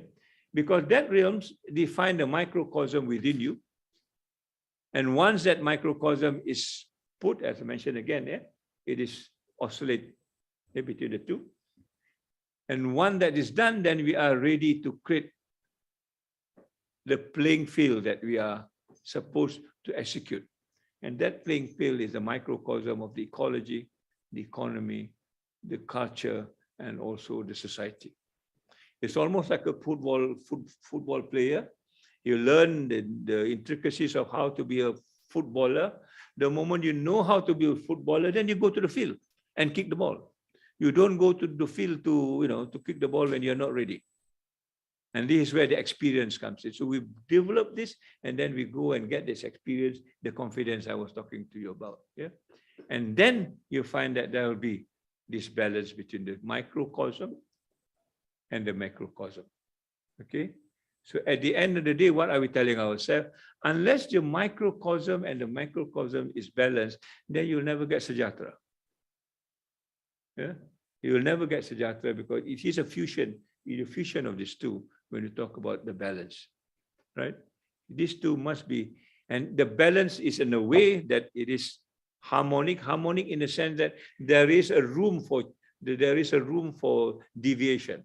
Yeah, but the room for deviation will not swing into extremism. We allow for that balance, and we need now to match those balance in our life. So when I come to work, what do I need to do? I want to find that my workplace is balanced, that I am in the same balance in the workplace. So I don't want my workplace to be imbalanced, maknanya Nur K berkelahi dengan Aminah, and I have to stay in the center. I don't want that, because my balance also will be upset. So I'm using these two names because I just know these two names. I didn't know, not they're quarreling one another. So how do I get in my office Aziza dengan Anusi dengan I'm trying to remember Rafida dengan Sharifah dengan Rosli dengan dengan Nurida. All these people are in a state of balance. Now when they see each other, they smile, they joke, and they make fun of one another, and that's it. That's my life today. That's my office. I'm very happy about it. Yeah. But suddenly, if I find that hari tu Anuzi somehow or other doesn't want to smile, I need to find out why. Yeah. Kalau wife dia marah dia, it's his problem. I'm not going to interfere. Tapi kalau dia berkelahi dengan Aziza, I've got a problem. I need to settle that so that my microcosm is not disturbed. That's how I think we should operate this place. A concern for everybody else must be taken by the people in that organization themselves. And that's where the sympathy, the empathy, the compassion comes in. We don't have that, then I just come to work and do my thing. After that, I give you one example. I will not mention him. I hired the first-class honors from IIUM to work in my office. First-class honors from IIUM. She's good. Intellectually, she's better. But emotionally, she's almost zero. EQ tak ada langsung. I think nobody missed her when she leaves. I can ask the name that I talked to her. And sometimes they say good also for her to leave. You know, so we don't want that kind of an environment that you are there just to work on your stuff and then you go back. Then you die. People do not even know that you are they miss you because your presence are not felt. You don't touch the hearts of people. You don't touch the life of people. And I think that's the sad part as far as the organization is concerned, if we arrive at that. So this balance is important to make sure that the change becomes a change. And scientifically, we have seen this. I'll give you an example. This thing, the dopamine, serotonin, oxytocin are the chemicals in your brain, and in your body, sorry. It dictates your mood. If all are equal, you have got that loving, compassionate things. Yeah, but move it differently. You've got different things. If you're in depression, you find that oxytocin is zero, dopamine is. All this is something that you can regulate. If you know how to regulate it, you can get happiness for sure. Yeah, you will know which substance needs to go up and which to go. This is what we are lacking today. No, we do not know how to control ourselves. We do not know how to create the balance within ourselves, and therefore we suffer that kind of a consequence. It is nothing new scientifically, and I'll show you some more evidence of it. So we want every day when we come to work, our needle for sejahtera is excellent. And that preparation must be done before you even leave your house. Your house, you fight with your wife that morning, you go to the office, you will scream at your clerk for nothing. Pasal apa dia menjerit lagi ni? Rupanya wife dia tak bagi dia breakfast. You know, and the clerk kena consequence. Right? So this is what I think is happening that is not happening. That we prepare for work just for the day of work, but it doesn't relate to our life as part and parcel of that workplace that we're talking about. All right, so I think I'm taking too much time. I'll let me try and finish this. So when we talk about that just now, the satisfaction that I was talking about, you can cross this. You can get rid of all the rest if you know how to balance yourself. From satisfaction to the commitment you make, you can cut through the denials, the whatever. You are there. You are in control of your situation, both internal and external. All right? Because of why? Because of you not only have your brain with you, but you also have the heart intact with you. Okay. My last slide is to show you how does this happen. This is something new. I think no more than 5 or 6 years ago, when we discovered that in the brain there is a heart, in the heart there's a brain. Right? It is scientifically mediated. Yeah. They call it, they don't have a word for it. We have got the word buddhi, they don't have.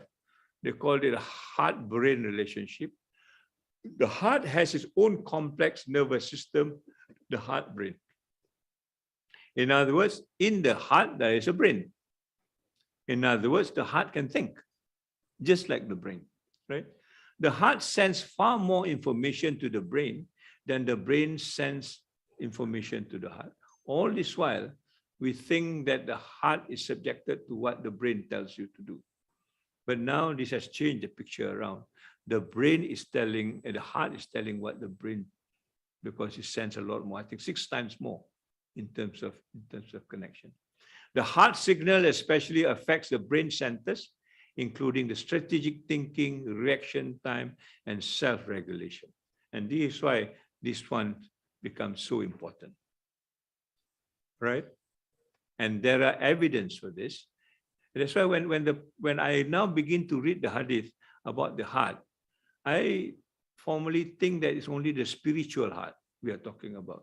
Now I'm beginning to think it's also the physical heart. Yeah, the Prophet is so advanced in this understanding what the heart is all about. The physical heart itself is already modulating. Okay, have a seat, Fiorella. Okay, how are you? I want to stop this. This is a research done for the last 25 years to show how the heart and the brain connects. All right, it is I think it is somewhere in Stanford, if I'm not mistaken. It is called the Heart Meds Institute, where you actually can control the oscillation of the heart and on the mind together by creating a wave which is very consistent. All right, and this man is experimenting on this lady. This lady is just an audience that she called up and say, look, can you do this experiment for me? Okay, I hope the volume is quite enough. But anyway, I will explain as we go along.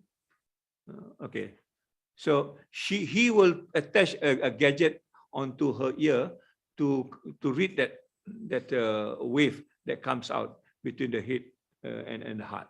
Right? Okay, have a seat, Fiorella. How are you? Having a good time? You happy? You want to see Good. the wave like that? What I'm going to do now is very simply, That's I'm a perfect wave. Connect this sensor, which is plugged into the USB port on the computer, to Fiorella's ear, right here. There you go, dear. Now I'm going to start this program and explain to you what's happening. And Fiorella, while we're doing this, in the beginning, all I want you to do is just kind of hang out like you were hanging out, going to catch a plane or something. You're not really doing any techniques or anything. You're just sort of chilling, right? Across the bottom, we're seeing her pulse, and that's going to go away in a few minutes. That's just there to let us know that the sensor's connecting properly.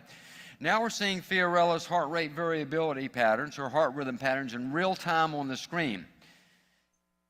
Okay, that's a brain wave. Technology has a patented algorithm that scores it for coherence, and you'll see these bars change.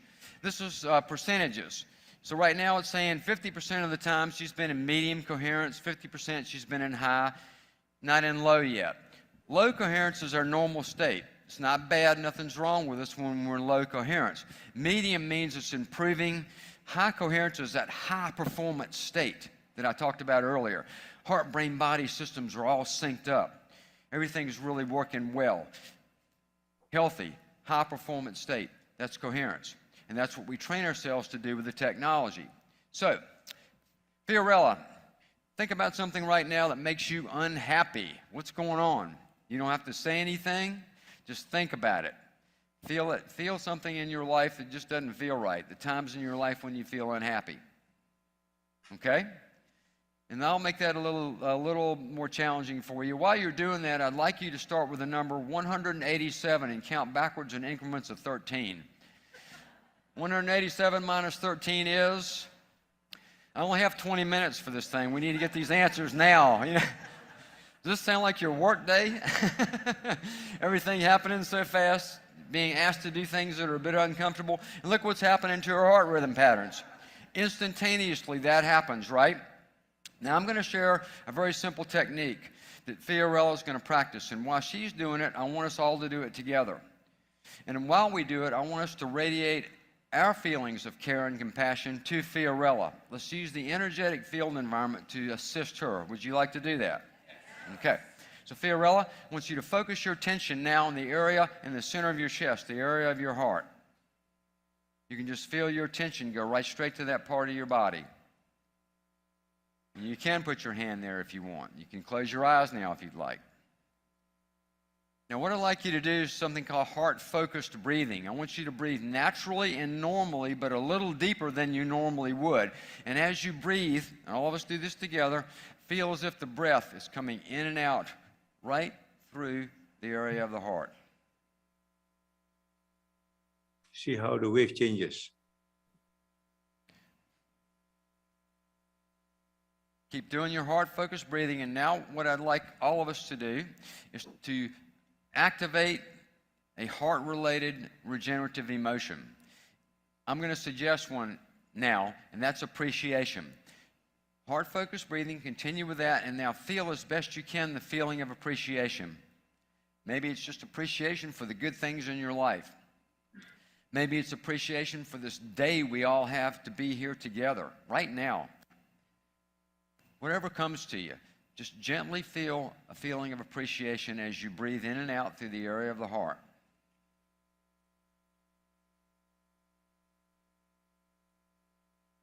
And now, what I'd like you to do is I want you to radiate that feeling to Fiorella. Send appreciation to her for coming here and volunteering to be on stage in front of all of you. Send that appreciation out to her. See the difference.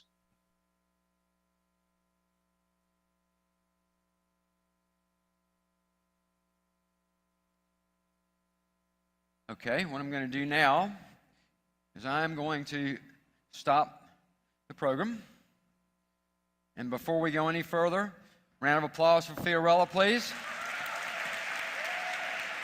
Amazing. Okay, you guys remember the frustration and appreciation graph a few minutes ago? Let's see what happened in real time. This is where she started on the far left. Right in here is where I started asking her to think about something that makes her unhappy, right? And then I asked her to do a little math for me.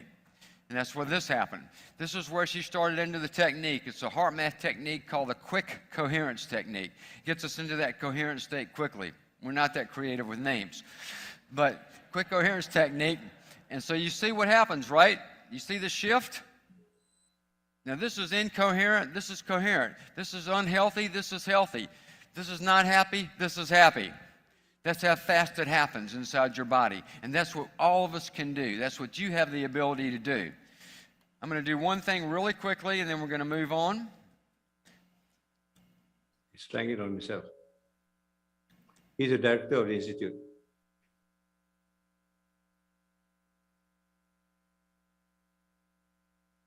So he's so used to it, he can almost control it himself.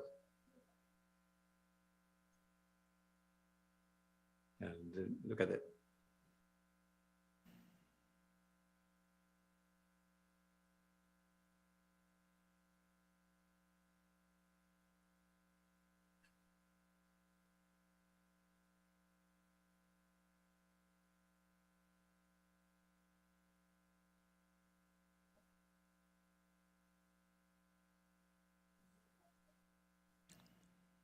See that? So I'm in the middle of a performance. I'm not off somewhere in the woods meditating. I'm here with all of you right now, and I'm in the middle of giving a talk. And so making that shift from whatever's going on into that high coherent state on demand, I think is a valuable skill in these times. Would you not agree? So I do that for two reasons. First of all, I want to show you what's possible for each and every one of you, that we all can do exactly that, and that you have that capacity within you. And that's the first reason I show that to you. The second reason is sometimes I kind of like to show off. So I'm getting this thing that says my time is up. I can't believe that, but let me go to some closure for you. Okay, so that video meant to show that you can practice in a way that the synchrony of your brain and the heart is in one go. You know, and I like to imagine that is Hosho. You know, and if you close your eyes now, can you just not move anything except your heart? You don't even know that you're breathing, but except your heart is moving. I mean, that's a practice that I think these people are doing every day, and it becomes therapeutic to them. You know? So they call it coherence. The moment that wave is almost consistent, that is what the coherency will tell you this kind of oscillation between the brain and the heart in terms of its communication. You know, the oscillation that we talked about. So I am very encouraged in this, because it also talks about if that woman just now, the way he changed from that erratic,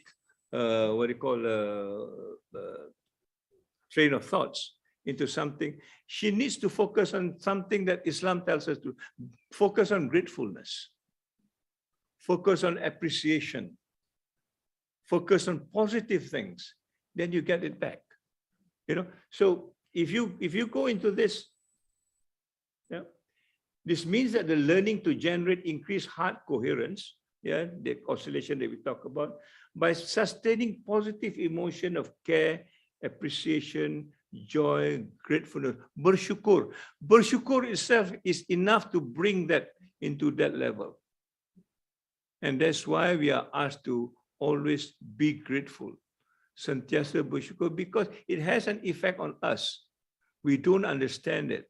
Now science is showing this. Yeah, not only benefit the entire body, but profoundly affect how we perceive things, feel, and perform back to Rupa, Rasa, and Buddhi in the highest state of overall health. Yeah? So I want to conclude by saying, look, we actually can control our own emotions, our own balance, and also to make sure that at that point, I think change could happen quite easily, right? Let me try and summarize this. We are told about this all the time. All these gadgets, blah, blah, blah, blah, blah. Yeah, all using our sensories, whatever we have got. Yeah? We are never told about this, right? Now we begin to direct ourselves here. Once we begin to direct then we talk about this coherency that we were talking about, where the balance between the heart and the brain and also the human sort of dimension becomes more coherent in that part. I want to use the word coherent. I have not found a Malay word for it, but the coherency is that micro balance between the heart and the brain. That's the spices that we talked about, okay? So my concluding slides will be something like this. So if you want to talk about the pandemic, the kind of problems that we've got, yeah, we need now to focus not only on the mind, which is what education is all about from the Western point of view, and that is crafted in this whole idea of being a human capital. One part of your body is meant to serve as the economic interest of somebody else. We want to expand that, right? How does the heart come into picture? So that the human capital could be now, this could be balanced, so that the human capital now can take another dimension of that heart and brain sort of mixture. And this is where the buddhi that I was talking to you about, the fusion of the two, they are not two separate things the way we understand it. And if that happens, then I think we move closer to being a human being. Okay, and that's the first change I think that we need to try and institute in ourselves. And when that comes in, then I think we go back to this whole idea of buddhi that I was talking to you about, the three buddhi prakriti, buddhi bhasa, and buddhi vichara. From then, I think we'll go into another dimension of adab, and that brings us to another level, another change of the instant sejata. The word sejata now comes to picture, which is full of creativity, courage, confidence, collaboration, and finally the coherence that we talked about. Yeah? And if this happens, then this is a talent that we talked about.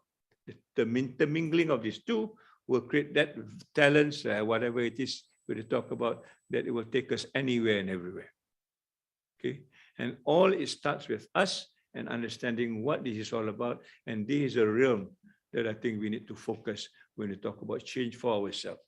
And how this relate to the other changes outside, there'll be another round of discussion. But I want just to convince you that you are the master of yourself. It's not the MSD, it's not the rector, it's not the minister, it's not anybody else but you. Once you decide to change yourself and you know how to do it, you will change. You don't need apa, you don't need all these things. These are just paperwork that fools you and say you're going to change. You will not. Yeah? This is the one that's going to change you. But you need to understand as well that you have got the capacity to change yourself. And once you understand this capacity, then nobody can touch you, because you know where you're going and you know your limits of what you ought to do. And in fact, you can also help other people at the same time. So I will stop there. I hope I've made some sense to you, testing whether my experience does relate to you, but that is coming out from my experience, the way I look at it. And I see all these new things coming in. I've tried to put it in a kind of package that makes more sense scientifically in that sense. Okay, so we'll stop there.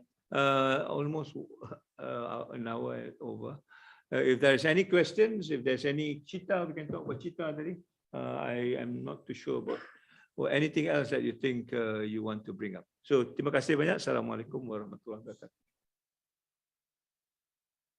Assalamualaikum warahmatullahi. Thank you very much, Tan Sri. So I think I don't have to summarize because I have my summary here, but I think I will give a room for question and answers or any suggestions and inputs from the members. Okay, tafadhal, anyone? Thank you.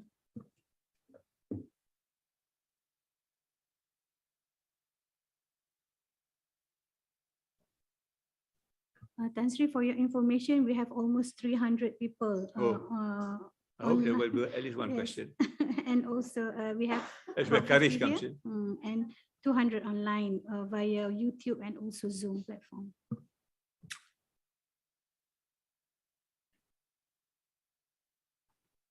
Any question at all? Chat box ada, chat box.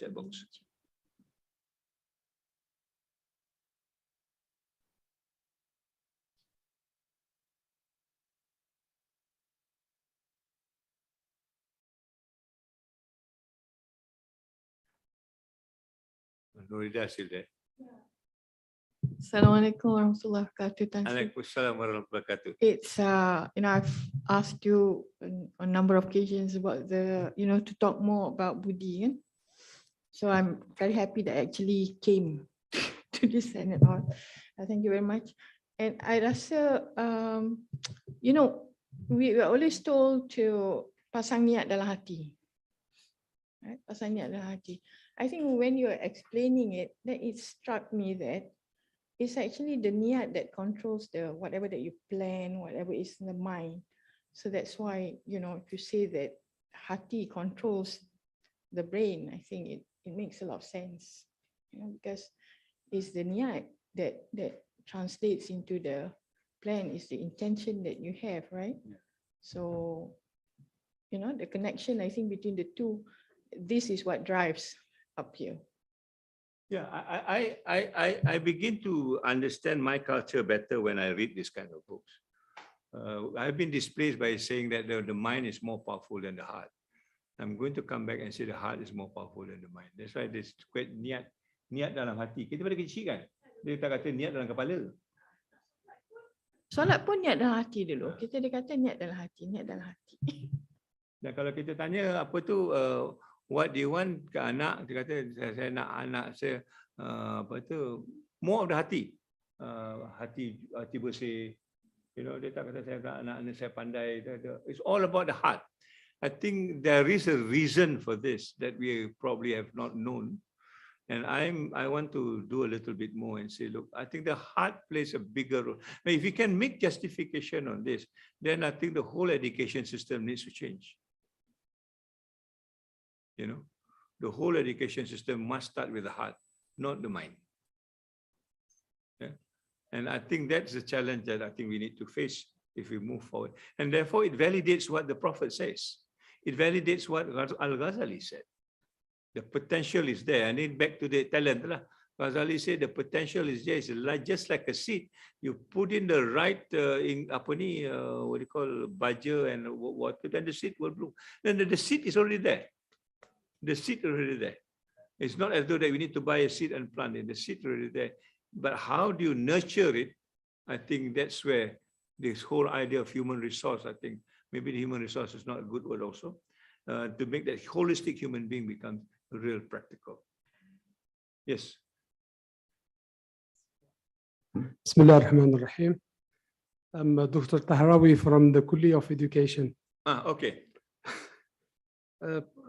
Prof, Rectors, striving to change our personal character and acquiring the virtues is a classic area of interest to sophists and philosophers as well, in both in the Muslim and Western world, even in the Greek time, Aristotle, Plato, all of them talked about that.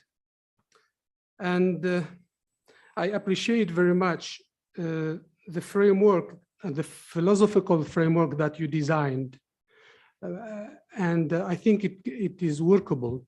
However, my question to you, at the level of intelligentsia, the elite, it's easy to digest and understand it.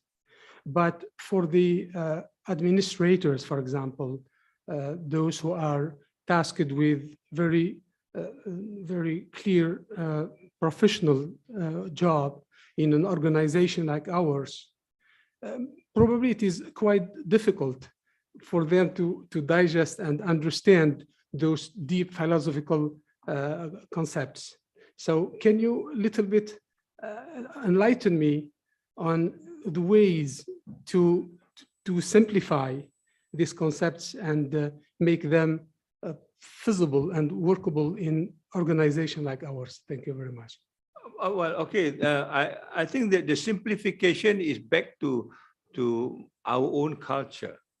I think we for example, when I was a kid, the word buddhi becomes important. So we must have this buddhi pekerti, buddhi bahasa, and buddhi bicara. That makes me a person that I ought to be. So I am always told that my language must be immaculate, that I don't offend anybody. It doesn't matter whether it's an elderly or young person, the word must be properly chosen that you don't offend anybody. I must make sure that my action is not offensive to other people, And when I'm supposed to make a decision, I have to make a decision which is as fair as possible to people who are related. that does not come in terms of teaching, that comes in terms of experience. You cannot teach this. I cannot teach my son how to speak politely. My son needs to see how I do it. I learned this from my father. My father learns it from his. So this kind of a thing, if the teachers in the school now is not exhibiting that, we are all into trouble. That's why I keep on saying, if the parliamentarians are not exhibiting that, then we do not know how to behave, because it looks as though the benchmark has changed. You know, so when you ask, how do I put this into very simple, the simplest I can think of, you is what you are when you are brought up the way that you need to be brought up. It's not a school thing, it's also a house thing. Now, in today's challenges, I think basically because all parents are busy with something else. And therefore the devotion to the children and the family, and that's why I like the Prime Minister's idea of a family is a good thing. But that's why I also don't like the Malay drama, because the Malay drama keep on exhibiting that the husband and the wife shouts at another, the son and the mother shout at one another. There is no, the sejahterah that I talked to you about does not exist in any Malay drama that I saw. I saw a Malay drama, the first I do is push the off button. I wouldn't want to see it because it doesn't exhibit what a Malay culture would be like. I don't know whether it's just difficult for the administrators to understand it. I don't think so. Can you understand what I was saying?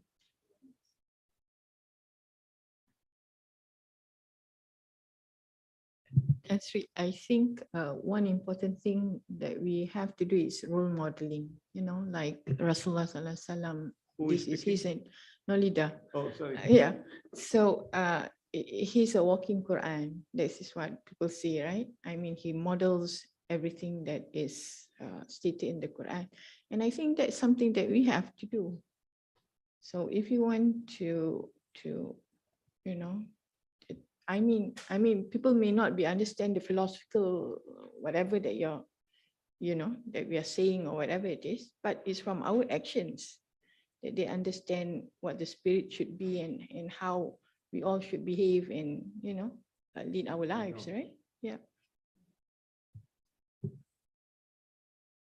I don't know whether I answer your question, but I'm encouraged when you say it is actually workable. Maybe we can work a little bit on it and see how. I think my concern is not the administrator. My concern is the people in the school. I don't think they have this anymore. You know, because the emphasis is about. I think our emphasis is about externalities. Our emphasis is not about ourselves. And this is where I see where the Japanese does it differently. The Japanese at the age of 3, 4, 5 is about them. How do they actually look after themselves? How do they actually arrange their books? How do they actually cook their food? It's all about themselves before they go. Ours is about the concern of outside. How many A's you score? When I was in USM, some parents will come to me and say, my son has been your Tadika for 3 months now, still cannot do ABC.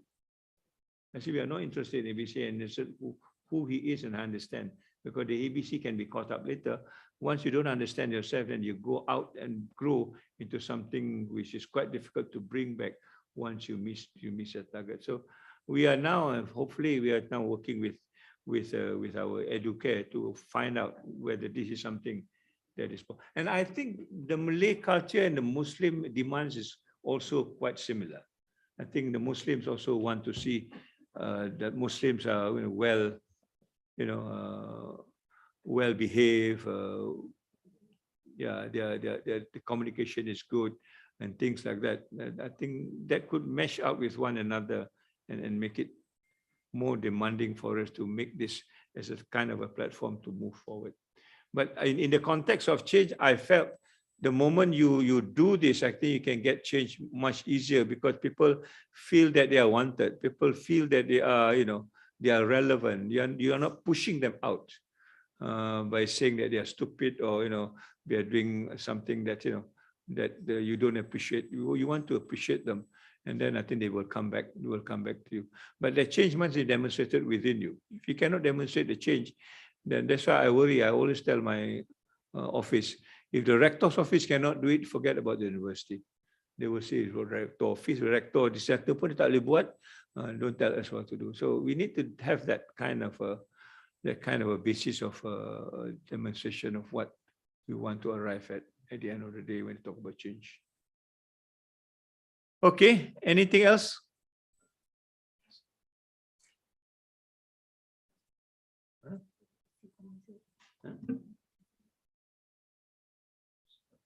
Oh, dia ada tak apa.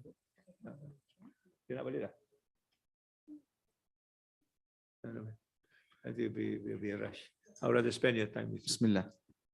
Yes. Assalamualaikum warahmatullahi taala Waalaikumsalam wabarakatuh. warahmatullahi Tan Sri Prof, I just did a small research on the sustainability. What I got is that a simple definition is avoidance of the depletion of the natural resources in order to maintain an ecological balance.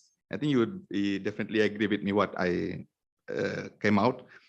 As you know, our university is one of the well-structured university in terms of its facilities, in terms of its library, a beautiful mosque, mahallas, all prepared everything.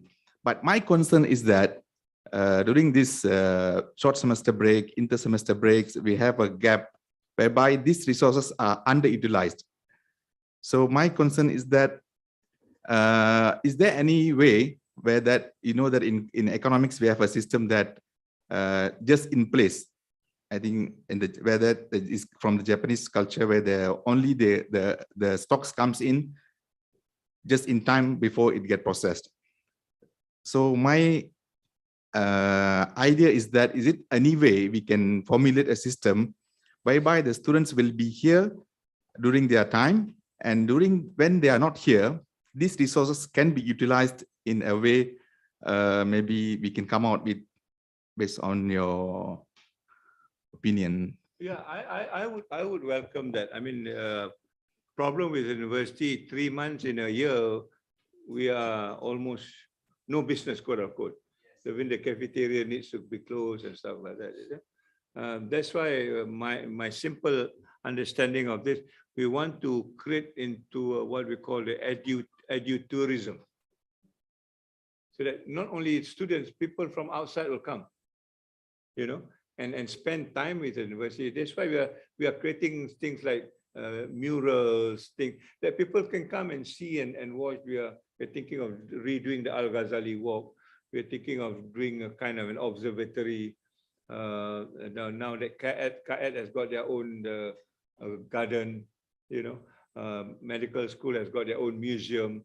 So these are places where other people can come in when there is no students, and we can still earn, quote unquote, income at the same time, make ourselves visible. If we don't have that, I think the university is running at a loss. We still have to pay for all this, but there is no income earned. So whatever other opportunity that we can create, I would more than happy to. In fact, we can even organize a course during the 3 months break and bring other people in, and let's do it. Anything of that nature, I think is certainly acceptable. More, what they call it, it's more aggressive way by maybe public-private university, such thing. We collaborate with a private university. They can use our facilities. Then they can use our resources. I'm quite. What do you call? I don't want us to be like a landlord. I mean, at the end of the day, we rent this, we rent that, we rent this, we rent that. It's almost like a landlord.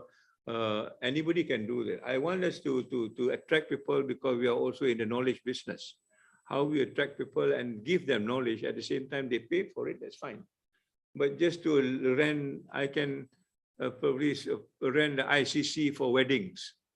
It makes sense, but it looks as though that we are also not clever enough in trying to show what we have.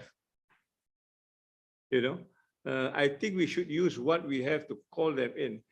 Why can't, that's why my sense is I wanted to create a cultural center, a real cultural center at ICC. After all, it's called ICC, IUM Cultural Center. But where's the culture? So, but then when I want to create the culture, then I find that it's not practical. Colleagues have been there, there's too many exits and too many entrants. If I put something there and people steal, they can run from another door and we will not. So security is not good. And that's why we are doing it on the second floor now. Our own cultural gallery, we are trying to. So when people come in, then they say, I want to go to IUM because there is this artwork that I want to see. In the library now, we are starting what we call the scholastic collection. People like Hamka, people like Emeritus, people who are known at least in this part of the world will have their collection there. And they come to our library because they want to see that collection. There is an attraction. They cannot go anywhere else but this place. And that's the kind of quote unquote selling mechanism that I think we should think of. IRK, I think, has fantastic things to. I just sent what you call a small video that was sent to me about the question that was asked in the video: how heavy is the cloud? And most of us, at least I think, cloud is very light. After all, it floats in the sky and then it moves left, right, and center. But according to that study, each cloud, I think, weigh 300,000 tons. It's so heavy. And then he picked a Quranic verse. And Allah said the cloud is that heavy, laden with water. To me, that is something that we should be talking about, connecting scientific facts to the Quranic truth, which I think will attract people in a sense that we are able to interpret things quite differently from the. I like this one also, the video I showed you, because that gives me that idea of the fusion of the heart and the mind. I think we are not compartmentalized. Human beings are not compartmentalized, at least from my point of view. When you talk about the soul, I think it's all over us. It's not only in the head or the heart or some, it's all over us. How do you understand this as a total sum rather than what are the evidence that you have got scientifically? And that's why I follow this study very well and find out whether the connection actually as a whole person is more important than just training. So right now, if you talk about education, I make this comment, education is about training. What is training? Training is about how to teach a monkey to ride a bicycle. And this is what we are doing. We are telling our students how to ride a bicycle. But we are supposed to teach monkey how to think. And I think we are not doing that enough. And that's why when you come to a question time, no question. Because nobody wants to think, or nobody is courageous enough to think, or nobody think that, this is an important thing. So I think all this needs to make sense again when we talk about change as we move forward within ourselves, that we can make a better transformation as far as education is concerned. And that's what attracts people here. So people come to IUM because it's different, because it's giving different values, it gives different sort of, profile, which is more humanistic as compared to all the other universities around the world. If we can do that, I'm more than happy to support you. Yeah, especially in economics. Gary was here, no? When we were yesterday, yesterday morning. For all you know, I think you know now, we are now the consultant to the national SDG roadmap. IIM is given that role, that we need to plan the roadmap for the whole country. IIM has got that, and heading is Gary. And yesterday we had a discussion with UNDP, with all, I think more than 30 the agencies around the world, and see how we can best do this. And that's the kind of thing that I think we should be leveraging on. And we say why we are different, because we talk about education in human terms. We use the word humanizing in education. We talk about a secular economy from the way the Quran understand it. So those are the things that I think we have not actually pushed enough. We are trying to be the same as other people when we're actually very different. How can we do this? I think that's a change that I think I want to push forward if that's possible. Yeah. Okay. Yes. Assalamualaikum warahmatullahi wabarakatuh. Waalaikumsalam warahmatullahi wabarakatuh. Prof, I think what we are doing in this afternoon is a soul searching journey. Again? Soul searching. Oh, okay. Soul searching journey. So we talk about a university without a soul. We have been complaining about it. We have been trying to find ways how to bring soul to our institution. But what do we do with our soul? Actually, what you have been explaining just now is none other than what Al-Ghazali speaks in his work, Ihya Ulumuddin, the function of human soul as nafsun, ruhun, qalbun, aklun. That's why you see, where is the soul? We cannot find. But you see, Prof, we have all this mechanism in our university. We have ibadah camp. But what happened to our ibadah camp? I think now it's more mechanical. People come, take attendance, people listen, look at the handphone. And so if we can empower, things like this. At our kuliah, we have been thinking about this. And that's why we have, kind of Hadisus Sabah, the spiritual meeting, because these are the food of our soul. But in this university, do we really work on this? I found that most of the time we do things mechanically. So maybe we have passion, but passion is more specific than the soul. So if we are looking for the answer, I think we have to do more on the spiritual part of it.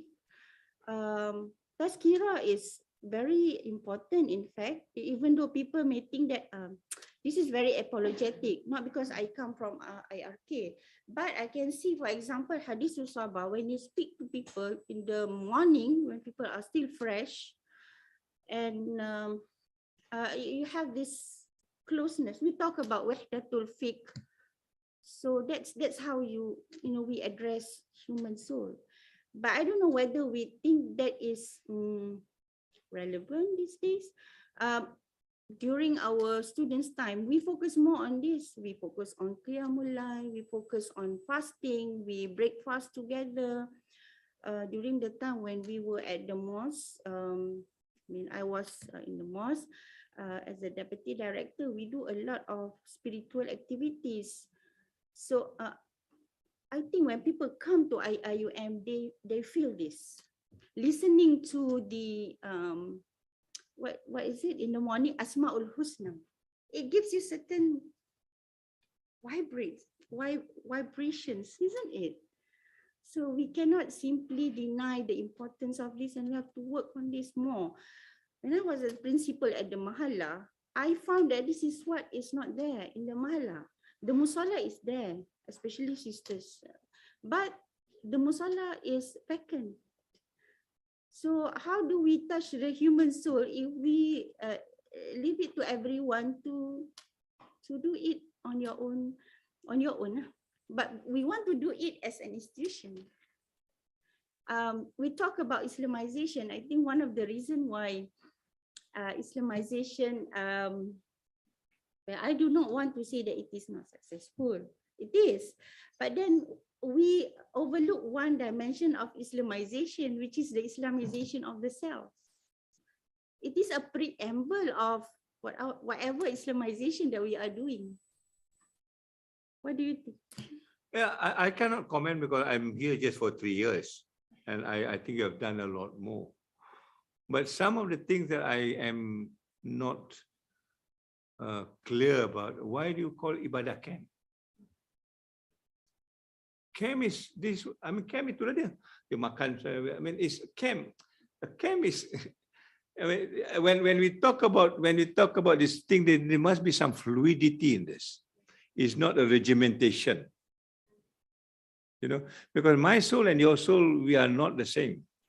My makam and your makam is not the same. I need to move along my, and you need to move along yours. We cannot be a one size fits all. A camp, tell me, is a one size fits all. So that part of fluidity, being a human being, we have already lost.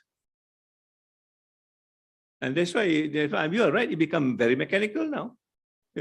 I can clock my time, but if I don't clock my time as human being with a soul, I don't have to clock my time, because I trust myself more. That part I think is missing. Here we are still going back to the whole idea, somebody needs to supervise somebody. I think we should be going that I need to supervise myself. I think that's the level that I think we need to. And to understand and to do that, you must understand yourself. If you don't understand yourself, somebody needs to supervise you, and that supervision will never be perfect, because I will still find a way out. That's why dalam agama, when I was small, my grandfather is a tasawuf guy, and he said, mengenal diri, that's all. Simple statement. Do you know yourself? That's why I started just now. I know myself from this, but that's not me. That's not me. That is I think that's the level of your ibadah camp, if you want to call it. That's what it has to be, something like of that nature. The Sharia part will come later if you do this well. But I don't know where this, I cannot comment it, but that part is in IRK, how solid, how. Kalau tak ada tu, we go always straight to the Sharia part, then you do it because the traffic light say red and you stop. Why do you stop at traffic light is red? You don't know.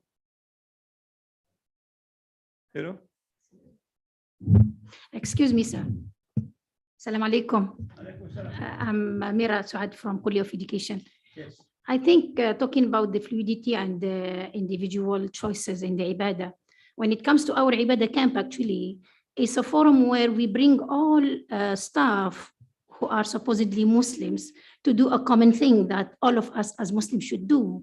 So what the sister is saying actually is to look on how to enrich the program itself and make it more beneficial to the staff and make the staff also more committed to it. Because this is a common ground. I mean, for all of us, we are Muslims, and the opportunity to come to the Ibadah camp is actually to do the things that we usually do. So it is not a matter of individual choice, whether a person wants to pray or not, or wants to do the Qiyamul Layl or the reading of Quran. So we assume that this is something that all of us should do actually as Muslims. And I think this is the objective of the Ibadah camp itself. My point is that, I mean, you do go to the camp once, you go to the camp twice. After that, it should be part of your life. It is an opportunity to remind actually, and Muslims from time to time, for example, in Ramadan, we fast. Is it going to be our habit to fast the whole year? No.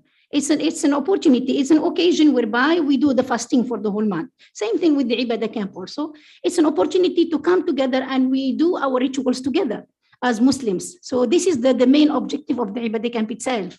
So it's not going to change us in a very magical way. You attend the Ibadah camp and then you become a new person the next day, but it's a reminder actually. It's a religious reminder. Okay. Right, so I don't know. I have very little experience of this Ibadah. We had our own Ibadah camp in but the last one that they had was a good one. I really enjoyed listening to Khairil Jamil, is it?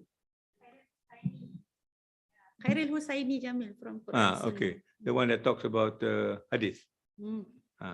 That's a kind of discussion I think we should have in Ibadah. It opens another door. You have to understand it better, not repeating what was repeated last year. But that probably is important. But open the doors so that you can move into different realm and understand how we can understand yourself better. Yeah. Okay. Any other question? One more. Nolida here at the back. Yeah. Actually, I think I really like when you talk about change. I think we have trouble about change, you know. We don't want to change. we want to be the way we are. We don't want to change the contents in our courses. We don't want to change, you know, whenever there's something new. We don't try and see what's good about that something new, you know. All we want, we look at it as, oh, okay, it's a burden, it's an extra thing that we have to do. In the past, it was like this. Now we have to change it into this, you know. And I think this is a problem because there are many things that come and there are many good things. And why is it that we don't want to embrace, you know, the good things that come our way, right? I mean, so what if you have to do a little bit of work? So if you have to change your course a little bit, you have to change the structure of your program and things like that. But at the end of it, it's going to lead to something better. But I find that, you know, I've been with this university for more than 30 years. 30. Yeah. Okay. And I don't know whether my perception is right or wrong, but when I first joined, I think that, I don't know, maybe it's just the people, you know, society in general, that people were more committed at that time. But I think we have lost that commitment along the way. And I don't think it's just, I'm not sure whether it's just here in this university or it's in the society, you know, I'm not sure. But I feel that, you know, people lack commitment, people lack accountability, you know, and people just want to do the minimum possible. And I think this is a problem. And it's difficult for us, especially administrators, you know, for us to get people to change. I don't know what is a good way to go around it. I mean, like what Dr. Hasna is saying about how do we get everybody? Because I think, you know, it shouldn't be our responsibility. It should come from the individual person. You know, they should have more commitment. They should have greater accountability and wanting to change, wanting things better. It shouldn't be someone, like you say, to supervise, you know, that things run in a proper way and you know.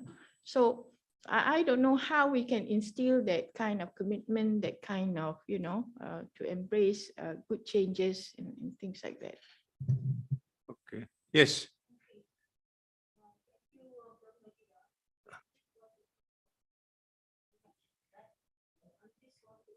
You need to talk a little bit louder. I cannot quite hear you.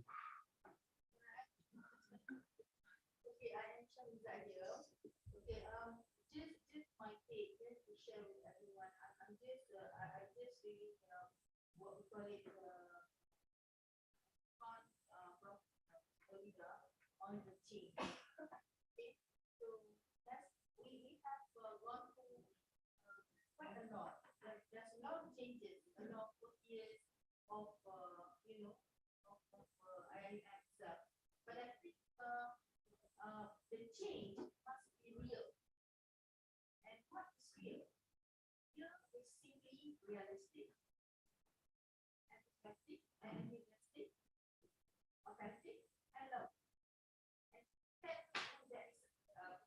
I'm going to share this with the students from CFS tonight. So that's why when Tansi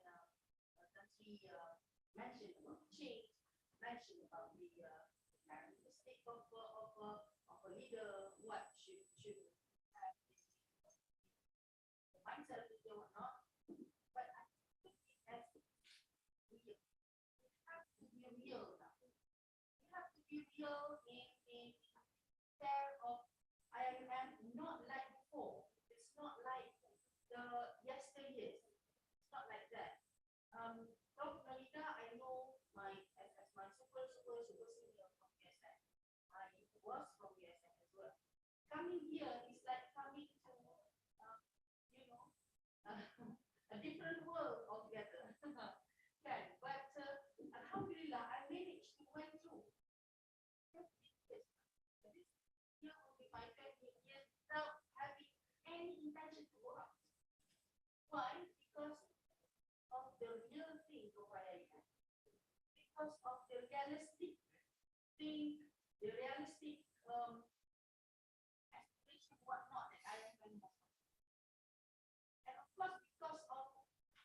inner self myself, I am always enthusiastic, come to IIM to contribute, to share whatever know as staff and also as Muslim.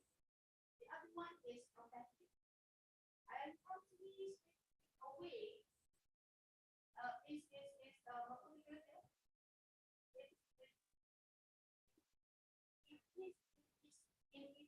In her own standard, in her own uniqueness, authentic and loving.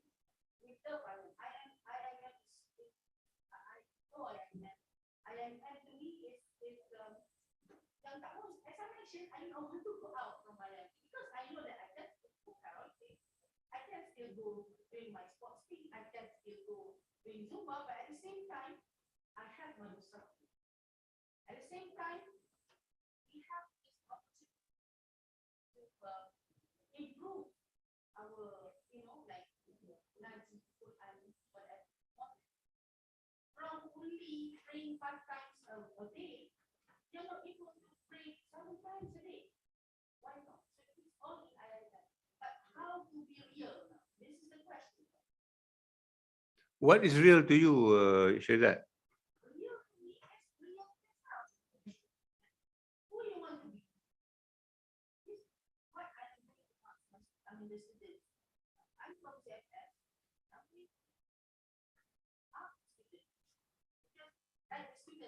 Yeah.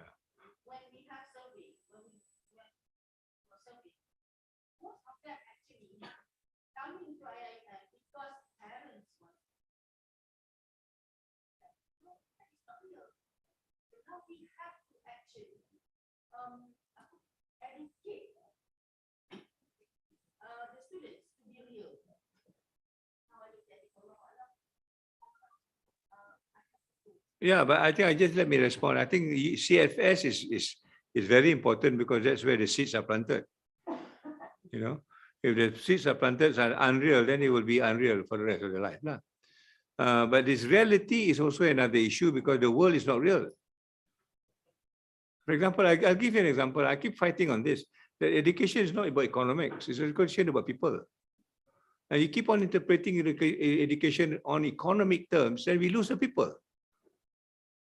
You know, so we need to make the break if you want to be real, and the students need to understand this, that you come to the university to be a better person, not necessarily a better economic person, but a better person. You can be a good economic person, but you're a useless person. That is a shift yang I think is so difficult. Yesterday when we talked about the SDG, one of our alumni worked with KPT. She's still talking about ranking. I told her, look, if you want to talk about ranking, then you might as well forget about sustainability. Because there's nothing to be ranked in sustainability. Because sustainability means everybody is equal. You know, the egalitarian part is very, very slow. So there's nothing to be ranked about it. If you start ranking it, then you're not talking about sustainability anymore. Tapi dia punya cawak itulah. This is how the minister wants it. Now, just because the minister wants it, do you actually do this? This is where the courage datang tu. You need to tell the minister she's wrong. And IIM needs to say this. Kalau kita angguk-angguk je, then I think you must have close his IIM and call it a different name. Then we can be, back to square. So the issue is basically what is it that we want and how much are we prepared to push? If you are not prepared to push, then you might as well forget about the change. The change will not happen.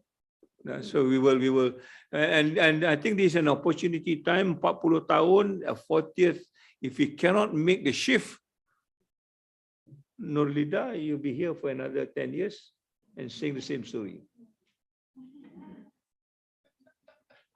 You know, I want to leave this place by saying this place is different now. That's my intention. And different means is a good difference, not a bad difference. Given all the inputs and especially IRK. IRK to me is actually a gold mine. Your understanding of this is really very different. I finished with USM as an Apex University. I thought I've done all. No, a lot more I need to do. You know, and IRK is a gold mine. But you need to work IRK in such a way that you are not just about IRK, you are about the whole university. The whole university is IRK for my. How do you bring this together and make it as part and parcel of the university? That I think, to my mind, that's a challenge for.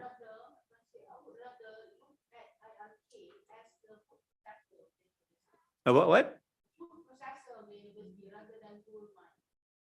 Because we have everything inside, they have everything with a good food, then with a good nutrition, then we can grow.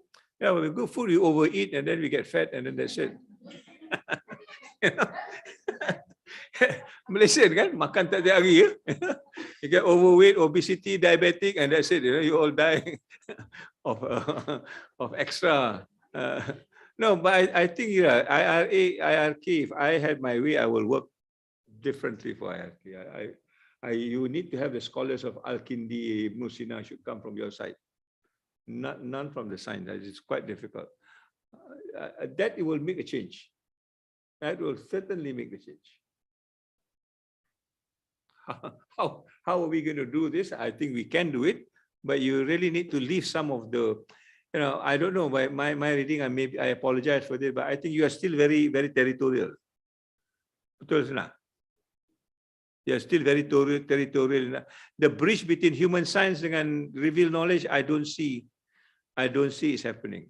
And that's why in the last sentence, I say, history must be the bridge. If human science understand history and they understand that's where the bridge is. If you don't have that bridge, then I think it is integrated, but not integrated.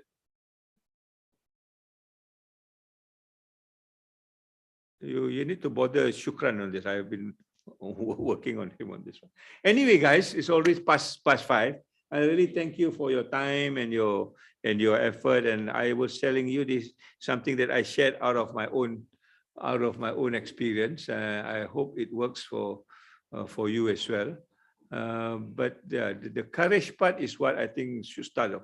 If you have the courage to be different and do things differently for the change, then I think that's a good start. If you don't have that courage, then probably we will not be as successful as we want to. And I always believe that you do with a good niyat, inshallah, God will make it easier for us. So thank you very much, Nurke, and thank you for all of you who have been here.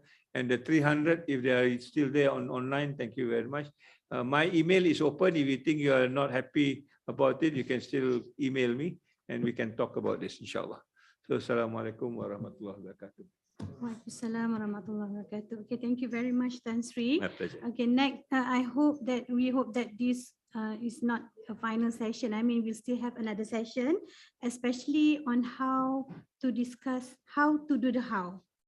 Oh. We have a good sejahtera, insan sejahtera, good human being, and how to, promote changes and also to instill the values in IIUM. Yeah. But for this one, if the lesson you want to take home is how do I make the change on myself?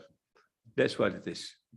Forget about your neighbors, forget about your friend, forget about your decan, forget about the rector. Just ask yourself, how do I make this change for myself? I think everybody does it.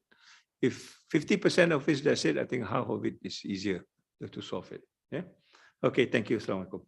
Okay, we shall end our session today with recitation of Tasbih Kifarah and Surah Al-Nas.